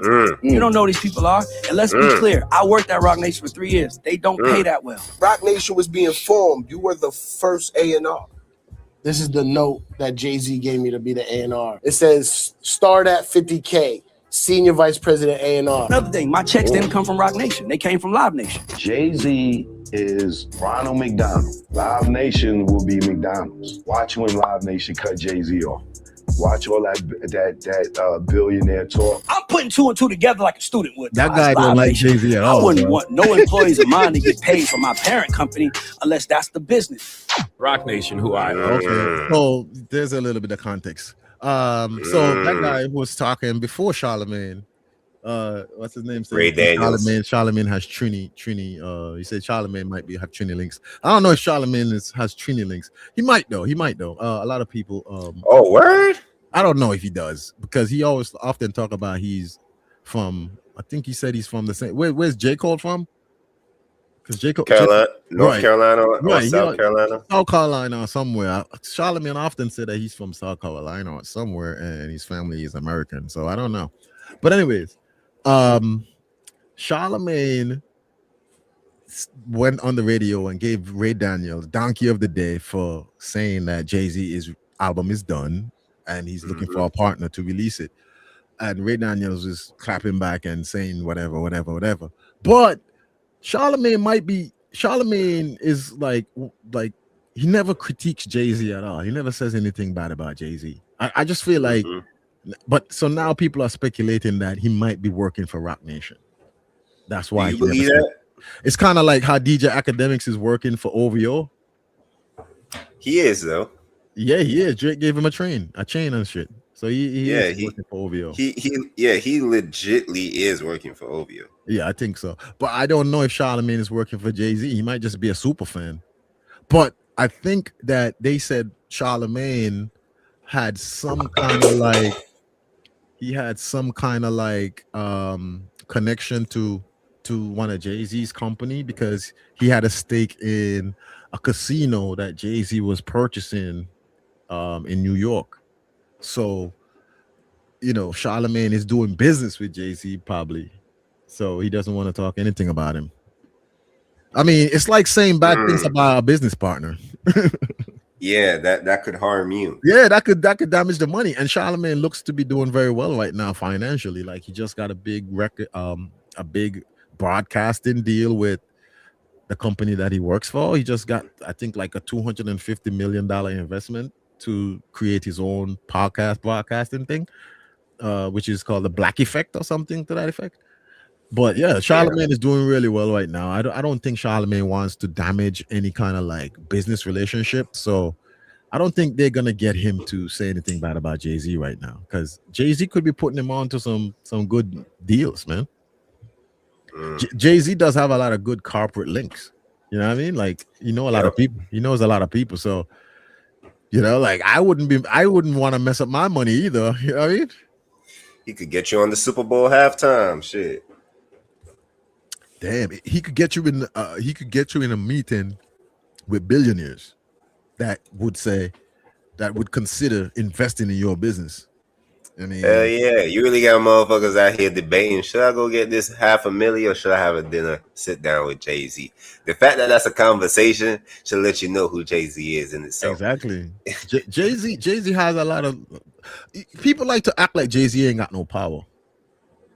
JayZ got a lot of power. With money comes power. It's his bravado though. At 50, we don't need that, bro. Like we know. Well, Just, yeah. I we know. mean, yeah. Like I said, it's gonna sound cool on the mic when he started talking about like, yo, remember I do this Super Bowl halftime shit. Like when he started talking his shit, like, yeah, it's gonna sound nice, but like, bro, I think he's like Michael Jordan, where like, you know how Michael Jordan is? Michael Jordan is like a competitor. He just likes to compete no matter what. Even if he goes to play golf, he wants to be the best at the moment. I think JayZ is just somebody like that. He just likes to compete. I think he's just somebody who likes him and Nas competes against each other now in business. You remember that dude? I forgot his name, yo, but rest in peace to him, man. He was this dude that got drafted. Sometime a little bit after Michael Jordan, they said he was going to be the next Michael Jordan. He got drafted, and then before he even played his first game, he got into a accident on a bike and he died. I heard about that way back, but I vaguely remember the story. His name not coming to the tip of my tongue right now. Yeah, I vaguely remember the story though, but I can't. It's kind of shattered in my mind now. It was a while back though. That's probably like in the 90s or something, right? Yeah, it was always a story of what could have been. You know, like would he have, changed trajectory of what Michael Jordan career actually became? Right. So like, to say with JayZ, if Pac never died, would JayZ career been the same? Some people say that. I mean, Future said it. If Biggie never died, would JayZ career be the same? Future said when Pac and Big was alive, nobody was checking for JayZ. But I get it. JayZ. I mean, I get it. At the time, Tupac and Biggie were the biggest things out. Like they're not gonna be. Nobody was really looking for nobody else. They were looking for them too. Yep. Like at the time, like around probably 95 and 96. From 95. When was NWA popping? Probably like the late 80s, maybe. Oh, mid 80s. They were definitely earlier. Like I wasn't even like into the hip hop thing, like consuming it heavily when NWA was out. Like I started consuming hip hop heavily around. Dre was with Suge when Pac came over. You know who I started? One of the first rappers I really started listening to a lot was Snoop. And Snoop was back in like 93. Yeah, Snoop started popping 93. Snoop album was so big that reached the world.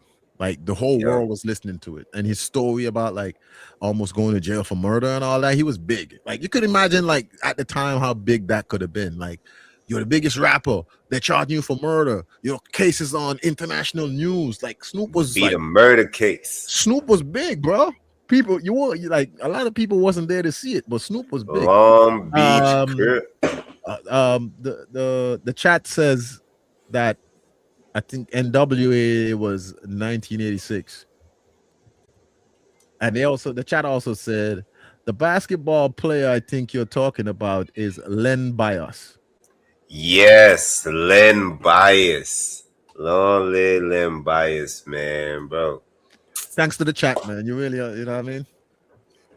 Man, story of what could have been, bro. Hey, Fan was looking like LeBron. Like he was so brolic and like, yo, if he ran into MJ, pow, you ain't standing a chance of that type of body running. Listen, running down full steam to you, dog. Like, There's a lot of people, a lot of time they said that most of the best basketball players won't make it to the NBA because remember the NBA had what you call like you had to go to college and education and stuff. I think that was just the plot by the powers that be to keep certain people out of it. Mm-hmm. Like put up that wall in front of it saying, well, you gotta go to college and blah blah blah. You see Kobe skipped college, which shows you like he was a bunch of crap anyways. Kobe was the first one that did it. I mean, Kobe was a different breed now. That boy spoke 11 languages and shit. Like Kobe was in Italy. Kobe is my favorite basketball player. I don't know. Everybody got their favorite. That's my favorite. I like Michael Jordan too, but Kobe is my favorite. For sure, man. Yeah. Mama mentality, Rest bro. in peace to Kobe, man. That was my favorite basketball player.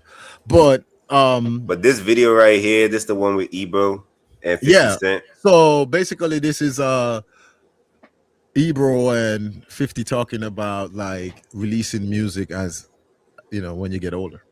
Go ahead. Let's check it out. You're at this point only giving us music as themes and intros. Yeah, I'm not trying to be in the way. See, look, hip hop culture is connected to youth culture. You are not supposed to be the hottest in nothing at 60. Fuck that, man. You can still do your shit. Like, you can still sing and just love music. It don't never. But you've never felt like you still have one more album in you. No, I still got love for music. I'm never gonna lose that. Like, I'm always want to do something, and those are like entries. Look, it's me putting a little piece or tab something in there for them here. That I still do it. That I still got it. But you ain't giving us. I don't need it. I can't come. I know you bust their ass right now. Put them niggas out, and I do the shift mode 3 and fuck them up right now. Right, true. Right now. So do you have any? We go international. They you got any unreleased albums? 50. You got any albums you recorded? You just don't want us to hear? Yeah, I got music out in the desk. He got mad. If it doesn't sell, you keep it to your motherfucking self, right? Motherfucker tell you this was a personal album. I made this for this and that. Then why do I hear it, bitch? Yo, the world needs to go through that with you. We want that sometimes. No, man, you just. Yo, you were the king of marketing and promotion, but Hey, sometimes man. you want to know. Promotions for something.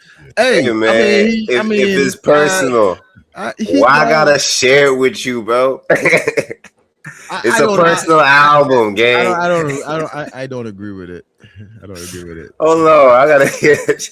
I think you're drunk right now. I don't He know. is right. Like, you shouldn't be looking at it as the hot anything hottest at that age. No, it's mostly like legacy at that age. Oh snap! Keep it to your motherfucking self, right?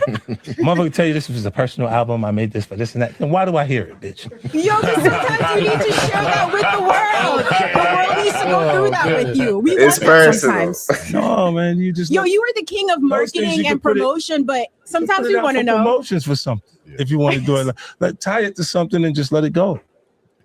It'll work. In the Paid in Full movie, would there be records from 50 Cent? In the movie, I'll do something for it. 50 featuring Tyrese. And that's how I gotta figure out something. Let's go. You're at this point. By the way, he is making a sequel to the Paid in Full. Yeah, I heard about that. Yo, 50 going crazy with the movies and TV shows, man. But on the topic of what he's saying, basically, right? I don't believe in that type of mentality. Like, why not? You don't think it's a young man's game? It is. It is a young man's game. But when you look at it, it's like, if an artist wants to make music and they're still able to do it and still love it, why not? I'm not saying that they should be the hottest artist out. Of course, there's young people out and they're falling into their own thing. But if an artist, there's older artists that release music that still get love. Clips just released. They're both those guys are in their 50s. Their album was good. People loved it. 50 sometimes, if he drops something good, people do consume it. He's in his 50s and they love it. Killer Cam, who else? Jay to a certain extent, but these guys can still put music out, but only in our culture, rap culture, that they always want to put an age cap on us. They don't do that in any other cultures. They don't do that in rock. They don't do that in reggae. Barry Simon's still singing. Nobody tell him shut up. But I don't think he's making, when it comes down to like country and rock and shit. Bro, I don't think a lot of them is touring off of new music. No, they're touring off of their classics. Right. Yeah. They're doing legacy music. Basically, after a while, like an artist becomes kind of like immortalized in a sense where like, and that's fine. If JayZ goes on tour right now, talking about he about to tour the Blueprint and shit, that's fine. But not a new album, not new music. I would check it out, but I'm older, so that's why I say it's cool, because I'm older, and sometimes I feel like most of the young guys are not rapping appropriate to my age. Like I listened to I listened to the Clips album because it was age appropriate. I don't listen to all of. I may listen to a little bit of NBA Youngboy. Like one or two songs might sound cool to me, and I might be like, "It's a cool song." It's not songs that I put on a regular and rock to it. But hell, I was going back and listening to that Clips album all the time. Like I was actually going back and listening to it because it was cool. They were talking about how he was talking about how he lost his mother and shit like that. He lost his dad. They spoke on certain things that sounded like it was grown man business. Like they were a lot of albums these days don't have a one base topic no more though. Well, it wasn't a one base topic, but they did mention that they did lose their parents, and they that was a big moment for them in life, and they spoke on it. And I love how they were able to, at that age, give people music and not sound like they're trying to be youngsters or they trying to like compete with whoever's out right now. Because when you look at it, like Drake is 40. You know what I mean? He's 40 years old. He's a grown ass man. Drake is 40. Yes. So it's like, so you're gonna tell me that Drake should stop making music? Of course, people gonna say it's all about the content. Like, what are you saying? Like you're not, if you're not saying something at that age that could resonate with somebody a little younger and maybe your age, you should probably just stop. You know what I mean? If you're still like trying to compete with the youngsters, and you know, but that's what it is. OG, that's what 50 Cent's saying. That's why I think there's a place for everybody. I think there should like somebody said it best. Like the OGs of the game should be able to do their own thing and not disrupt what the young people is doing. You know what I mean? Like it should be able. You should be able, because remember, most. So what they gonna talk about? I don't know. Just grown. You're not making party music. You're not making club music. You 50. Listen, they can be talking about grown man shit, like just like Clips. Like I said, like when I listened to Clips album, I didn't hear any shit that's like for the YNs. Like the YNs could have listened to it and learned something, yes, but I didn't hear anything on it that made me think like, nah, them guys there need to chill. They're too old for that. I mean, you know, who come off like that sometimes a little bit. Sometimes, you know, no disrespect. You know, he's one of my favorites too. But Jim Jones sometimes comes off like he's still trying to compete with young rappers. Like I see what you're saying. Not like how he does it. He does it in a way like, I want to compete with the young rapper, so I'm gonna go rap on a drill beat. You know what I mean? Yeah, I see what you're saying. Yeah, so his music is on a lot of new style beats. Right. He's definitely still trying to bridge with the young people. He's trying to be like, young people, I understand you, and I'm using your beats. Look, like yeah. But you don't see Jadakiss doing that.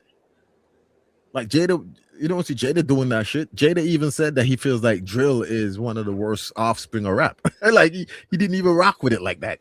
You know what I mean? Like where does that get you as far as sales? Because at the end of the day, yeah, artists make music because they love music, but now that it's your primary source of income, you gotta get your sales up. Right. Okay. You gotta prioritize getting sales. See, that's why I say to me, you're leaving out a whole market without any music to listen to, which is people past 35. They have nothing to listen to. That's why they're listening to the old music, because they have nothing else to listen to. They listen to what they listen to when, like, there's guys out there still listening to the music that they were listening to when they were teenagers. They're like, oh yeah, this is the only shit I can listen to. I can't even listen to no new music because I don't relate to it.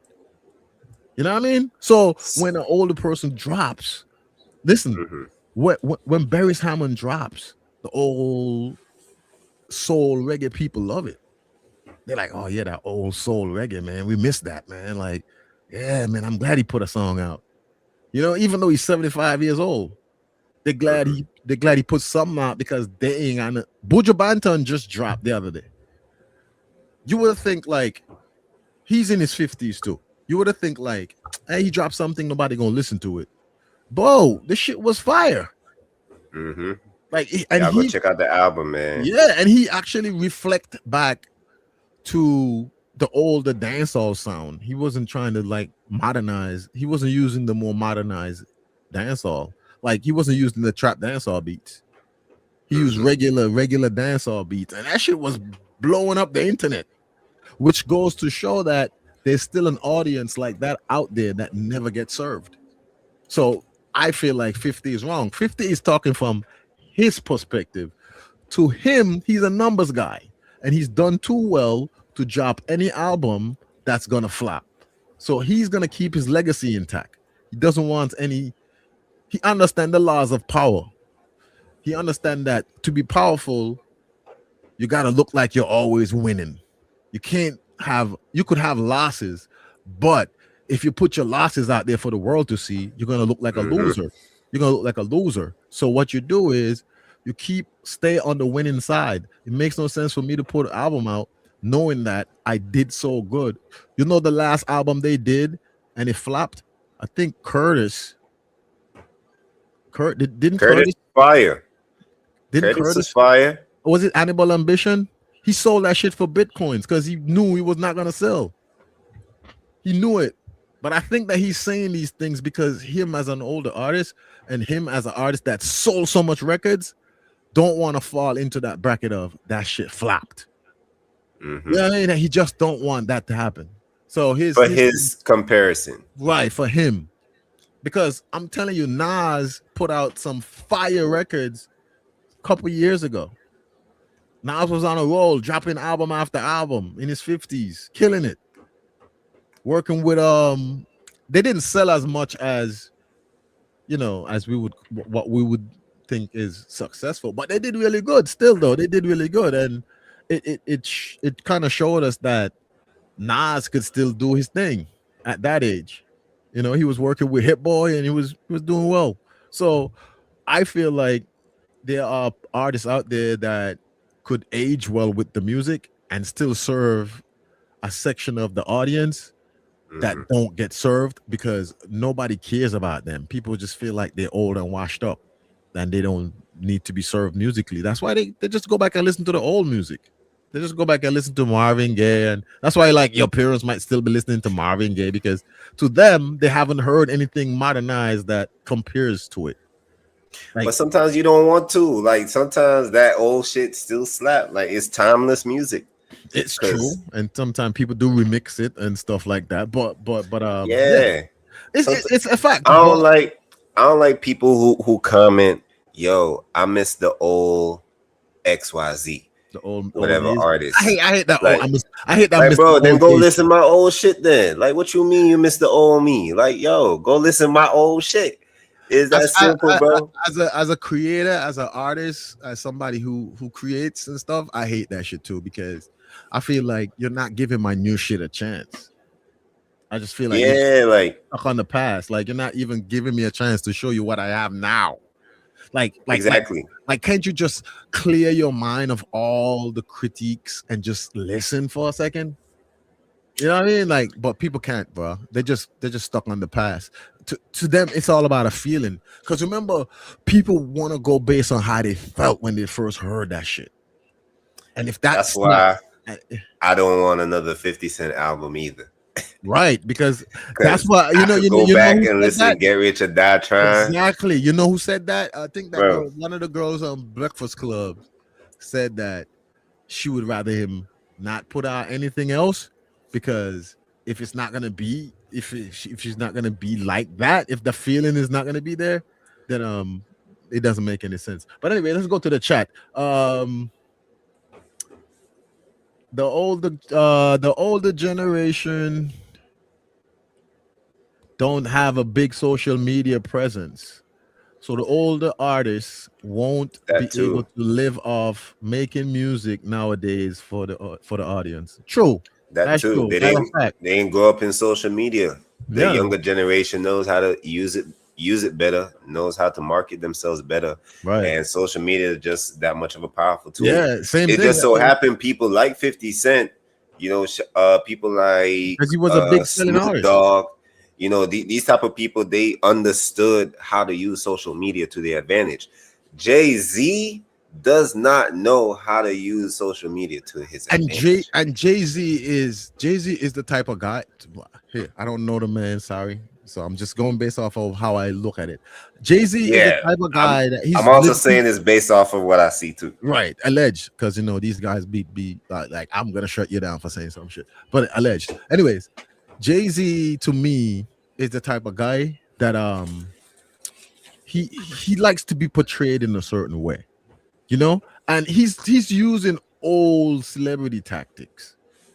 Like he's using the old, the old celebrity tactics of like I don't really be in certain places, I don't be online, I don't have any social media, I'm very mystique, nobody knows where I am, nobody knows if I'm in the Illuminati or not. That type of like it's like I feel like Kendrick kind of does it a little bit too. Like not all the way, but I feel like he used like the old celebrity tactics. I'll tell you who does it. Eminem does it. JayZ does it. To me, Kendrick does it a little bit too.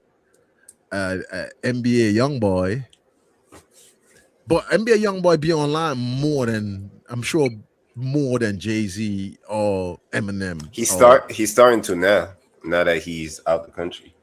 Oh, okay, cool. Because I know like some of these guys don't utilize like they're still doing old, like to me, like Eminem and JayZ and those guys still doing old celebrity tactics. Like they're very mystique, they don't show up anywhere, they don't have a social media.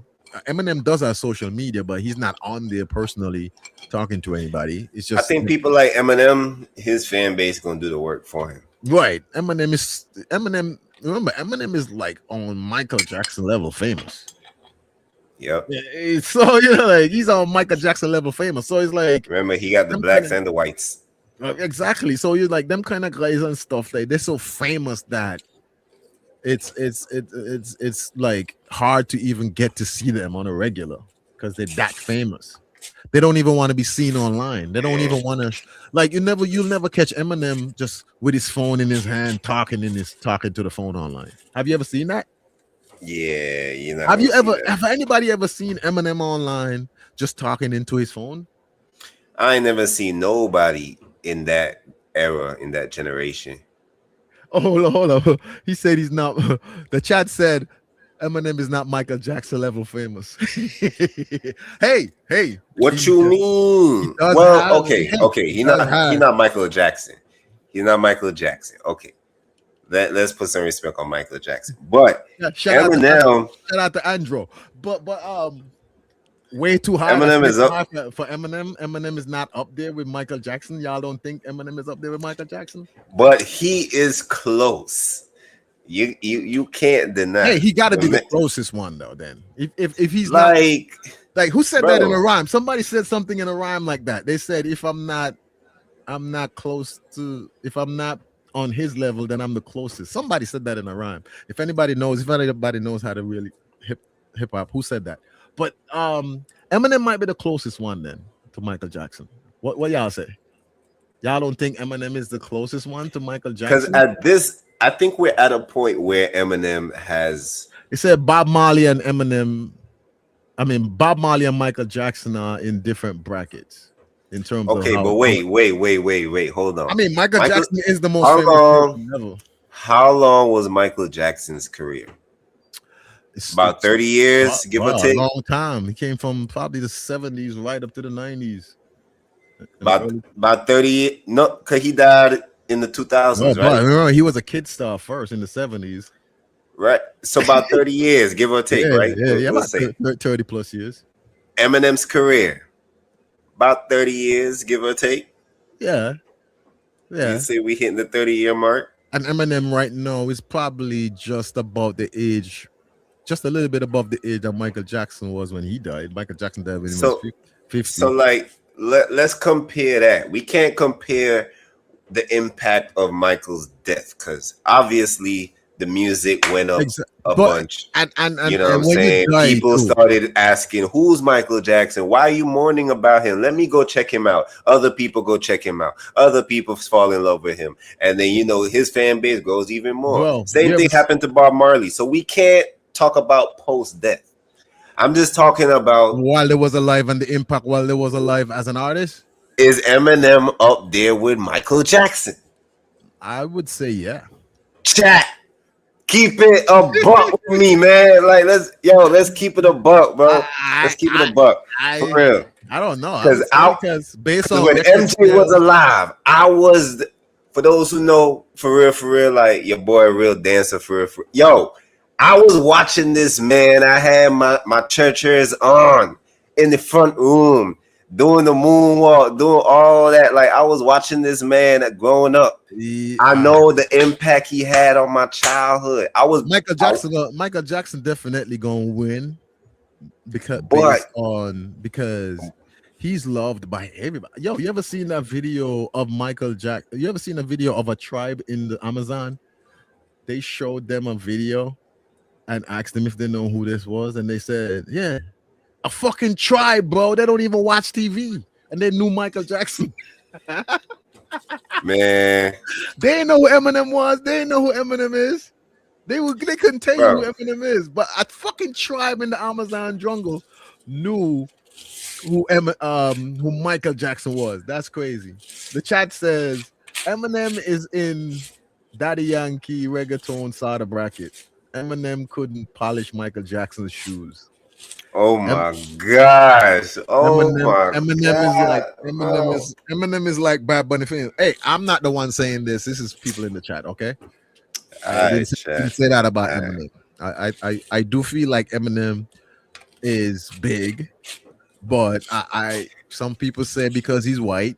You know, again, we're not talking about post-death because that's not fair. That's not fair. I could tell you right now, knock on wood, if Eminem was to lead his earth, we know his music going, everything going diamond. Yep. Every motherfucking song is going diamond. Bro. If Eminem die, get immortalized, you know how big that's gonna be for white people. I'm not afraid. Yo, white people to take the stand. White people gonna be like, we found our Tupac. Everybody, boy, they're gonna chant that shit all the way to the. Yo, they're gonna be like, this is our Tupac, man. He was the greatest rapper of all time. Oh my gosh, yo, bro. But yeah, like I don't know, man. Till this day, you cannot drive to a Spider-Man movie talking about you better go watch Spider-Man and you ain't listen to Venom, bro. You listen to Venom on your way to the Spider-Man movie. Stop playing. I think people going based on because Michael Jackson is dead and Bob Marley's dead. They're not here anymore. They're immortalized, so nobody's bigger than them. But if you go based on when they were alive, selling records, performing, and they were there, would you say that they were big then? Like, let's say Michael Jackson in his prime selling records. Go solo cam for a minute. Solo cam? Yeah, put yourself up. Yeah. Yeah, if Michael Jackson, let's say Michael Jackson was alive in his prime, selling records and stuff, do you think Eminem can class up with that in his prime, selling records? Bob Marley in his prime, selling records, doing concerts, being a celebrity and shit like that. Do you think Eminem can class up with that? Mind you, we're looking at all these artists in their prime alive. Eminem obviously is older now. He's not in his prime anymore.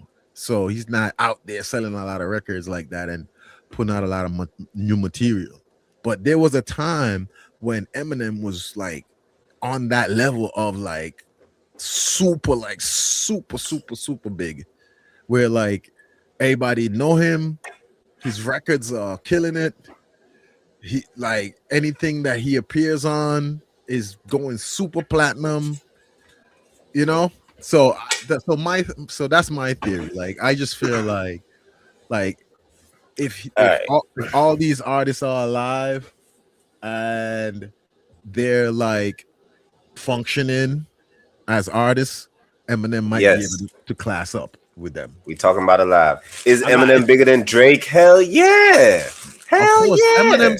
I think he's still What? the number one selling hip hop artist. Eminem came out before Drake and is still selling more than Drake. Like, Hold what up, are we the- talking about? Hold up, the chat says, ask yourself this. When you think of rap, who comes to your mind first? Answer that question.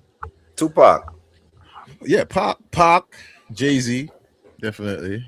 JayZ. Not Eminem for sure. But I put him in there somewhere. Like I put him in. Like is he is a part of. If there's a But big when I thing- think about the when there's I a big think thing, about he's in there. the forefathers, yeah. When I think about like, bro, the king of this shit. What yeah, you gotta remember, Eminem was around for the birth of rap for real. Like he came out in the early 90s. You feel me? He This came out in man, the late, I think he came out in the late 90s. he came out under He's Drake. like JayZ. He's like JayZ age. He used to be on like rap ciphers and shit. But he did go through the full the full initiation of a rapper. Drake Like, he's not- co-signed this man. He's not no Vanilla Ice and like that. Like he's a real like I feel like Eminem is a real hip hop guy. Yo, I for real. feel like he's like really into it. Like he's not like Vanilla Ice and those guys just trying to like they call him culture vultures. Like I don't feel like Eminem. I don't see Eminem as a culture vulture. I see Eminem as All he do is rap. right. Drake- I see Eminem as somebody. Drake wanna be Jamaican. He wanna be Spanish. Oh, He wanna sing hybrid R&B shit. Eminem is rap. We talking rap, just rap. I can't think of Drake when I think about wait. rappers. We didn't mention Drake in that in that scenario of who's more famous. We didn't mention him. He might be right Now there. the chat asks who's bigger, Eminem or Drake. Oh, the chat did ask that. Eminem. Eminem way bigger than Drake, man. Yo, Eminem is close to MJ.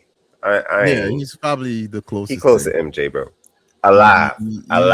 Yeah. Specifically I alive. won't disagree with you with that one. He's not up there with MJ. MJ's God body, but Eminem could probably be like an angel. You know what I mean? Yeah, we talking 30-year career for 30-year career. That's Oh, what we talking about right now. So when he said, so where you are go with Eminem? What you mean, Eminem, bro? Eminem, look, man, Eminem really is a student, bro, and you gotta respect students. Like if you ask Eminem questions about hip hop, he knows more about hip hop than some black people. Like he would tell you things about hip hop. Hi, my name is. He really does study hip hop for a living. Like that's his Eminem's whole career, Eminem's whole purpose on earth is to study hip hop. Like Eminem study hip hop more than some people. Some people have did hip hop, and if you tell them like rap a verse, they be like, nah, that was in the past. I don't really rap like that anymore. Not Eminem. Mm-hmm. If you ask Eminem for a verse right now, even though you didn't hear him for a long time, he actually give you bars, fire bars too, like shit that you gotta decipher and shit. Like, what did he mean by that? Like, because he is he's like a professor now.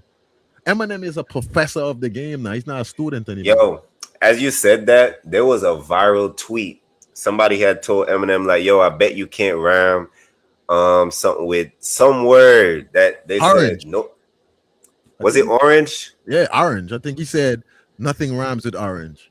And Eminem said that he could find so many different ways how he could rhyme orange. And he gave him certain examples like dorange. Like rip the door off, rip it off the door hinge. Like that rhymes with orange. Like Eminem is very creative when it comes to words and rap and stuff. Like Eminem literally is one of the only rappers that people say killed JayZ on his own song. Like people, like if you ask a lot of people and stuff, they'll be like, yo, who had the better verse in Renegade? You know, a lot of people said Eminem took that one. So you can't like besides him being white, like he is a good rapper, man. You got to give him that one. You got to give him that one. You just can't sit there and say that he ain't great because he's a white boy. Like that don't make no sense. I don't think that makes sense to me. Because Vanilla Ice ain't that dope. You know what I mean? Yeah. Hold. I think you the chat said I think you guys being in America have a different perspective. The NFL is massive in America. Outside of the US, the NBA is way bigger. The NFL is irrelevant. Eminem isn't what you think he is globally. Okay, I'm not. Yeah, I feel the same way you feel about the NBA because I don't give two cracks about the NFL. Okay. True. NFL, I'm not like coming from somebody who grew up in SK. I mean, I live here and I personally don't really watch the NFL. And I don't even watch the fucking what's that thing called? The Super Bowl. Like I don't give a shit about that. But I'll just watch a little piece to stay up to date on the current things that's happening. Like I won't even sit there and watch the game and shit like that. Like I'm here for the halftime show. Right, the halftime show. That's basically like I've been in houses with people who would put big TV on and everybody watching the game. And me, I don't care because I didn't grow up on the NFL. You know what I mean? I grew up on a little bit of basketball, so I like that more. Like we had basketball leagues and shit in our country. We didn't have any NFL leagues. You know what I mean? We're gonna be yeah, trying to cover more sports on here too. Yeah, we're going. That's another thing we might add to the docket. But I get where you're still coming from. Eminem globally, let's say if you go check, hold on, pull up my screen real quick. Yo, some of y'all don't understand, man. I have to find this tweet. I had to. So this fan said, "There's no word in English that rhymes with silver." Eminem silver. Now, Eminem responds back. I should have asked you first, OG, before I pulled it up. Like, yo, do you know anything that rhymes with silver? I should have tried to test you first. But anyways, I mean, yo, Eminem studies this shit this is what he does for a living. So I think that it was way easier for him to instantly like find some way how to use silver he probably could put two words together and create something. Like he's very creative like that. Man, I wish he took time to go in the studio, but he responded back with another tweet saying silver pilfer kilfer Gilbert's still hurts steel shirts Bill Burr milf word off kilter no filter, chill, brr. Phil Burns, still slur, Will Stir, Trent Dilfer, Val Kilmer. Oh my God, bro. Still third, shield her, heel squirt, Steven Spielberg, Lil Twerp, Will Shire, shield per, kill birds, milk curd. What was the last one? Shield what? Shield per. Shield purr. That's a made up. Oh, shield purr. Oh, yeah. You see how he put two words together? Shield. That's what he does. That's what he kill does. birds. Somebody told him the same thing about orange, bro. Milk curd. Feel worth. Real nerd. Stand documentary. Listen, check this out. Your film, sir. In the song, in the song, Locked Up. With Akon, Akon and Styles P. Like in the beginning of somewhere in the lyrics, he said, "The food is garbage, the clothes is orange." That's how he rhymed orange. I don't think that it was a full, complete two words that rhyme together, garbage and orange. I don't think those two words totally rhyme together. I don't know, but it worked. You could use arrange, like it worked. Arrange in an event. But Eminem was bringing like two words together and shit to get a rhyme for orange, like door hinge. Like he was using words like that, door hinge and porridge or whatever. Like he was just porridge, yeah. He was just using a lot of different words and shit. But he's very creative with rhyming words. That's what he studies for a living. He's a professor. People don't get it. They think it's a joke. He's a rhyme professor. Eminem is a rhyme professor. He's not even a rapper. He's a rhyme professor. This is what he studies for a living. Like he should be like in a lab, like lab coat all the time, just looking up how to rhyme two words together. That's all he does. It's a weird way. It's like an obsession in a sense. It's like being a mad scientist where like you're so madly into your craft, you're so madly into the thing that you do that you become obsessed with it, that you spend like most of your life like doing it, like rhyming words together and writing them down on pieces of paper and putting them there and thinking in your mind like, if you ever have to spit 16 bars, at least I got rhymes. It's so weird. Like I don't do that. Like as somebody who like did a lot of rapping and shit for years and years and years and years and shit, like performed in a bunch of different stages. I don't sit around writing down rhymes. Like I may make beats every now and again, because he does make beats too. I may make beats every now and again. I might feel that feeling to be like, I need to make a beat right now. And then I might go make a beat. And then I might make a lot of beats and people may never hear them because that's just how I feel. I just felt like making them. But I'm not a rhyme professor. Like I don't sit around like trying to find out which words rhyme. That's what Eminem does. Yeah. So he's like that. Like that's why like he gets so much respect from like other rappers, because themselves will tell you like, I don't sit around writing rhymes. Not me. That's not what I do. Like I sit around my kid, I sit around my family, we go to the zoo. Like this guy literally just write rhymes all day. That's all he does. Man. Like I don't know if he's a different type of speed. I'm telling you, he's an alien. Like he writes more rhymes than Lil Wayne. I mean, Wayne don't write though. Wayne don't write.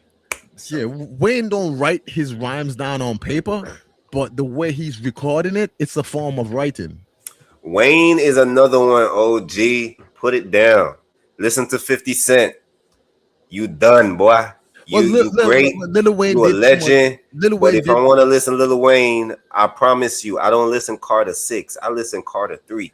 I listen Carter 2. I listen Carter 1. Good. Wayne spoiled it though, because Carter 6 could have been good because it's like it's a legacy project. Like you got Carter 1, Carter 2. It's like But what Wayne been doing in the last 5 years is basically been burning out himself.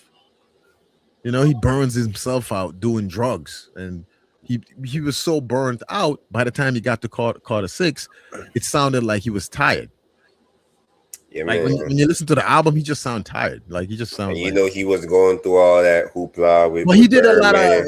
But remember that he used to do a lot of music though. Like when he was in his prime, he did so much music that he might have burnt out himself.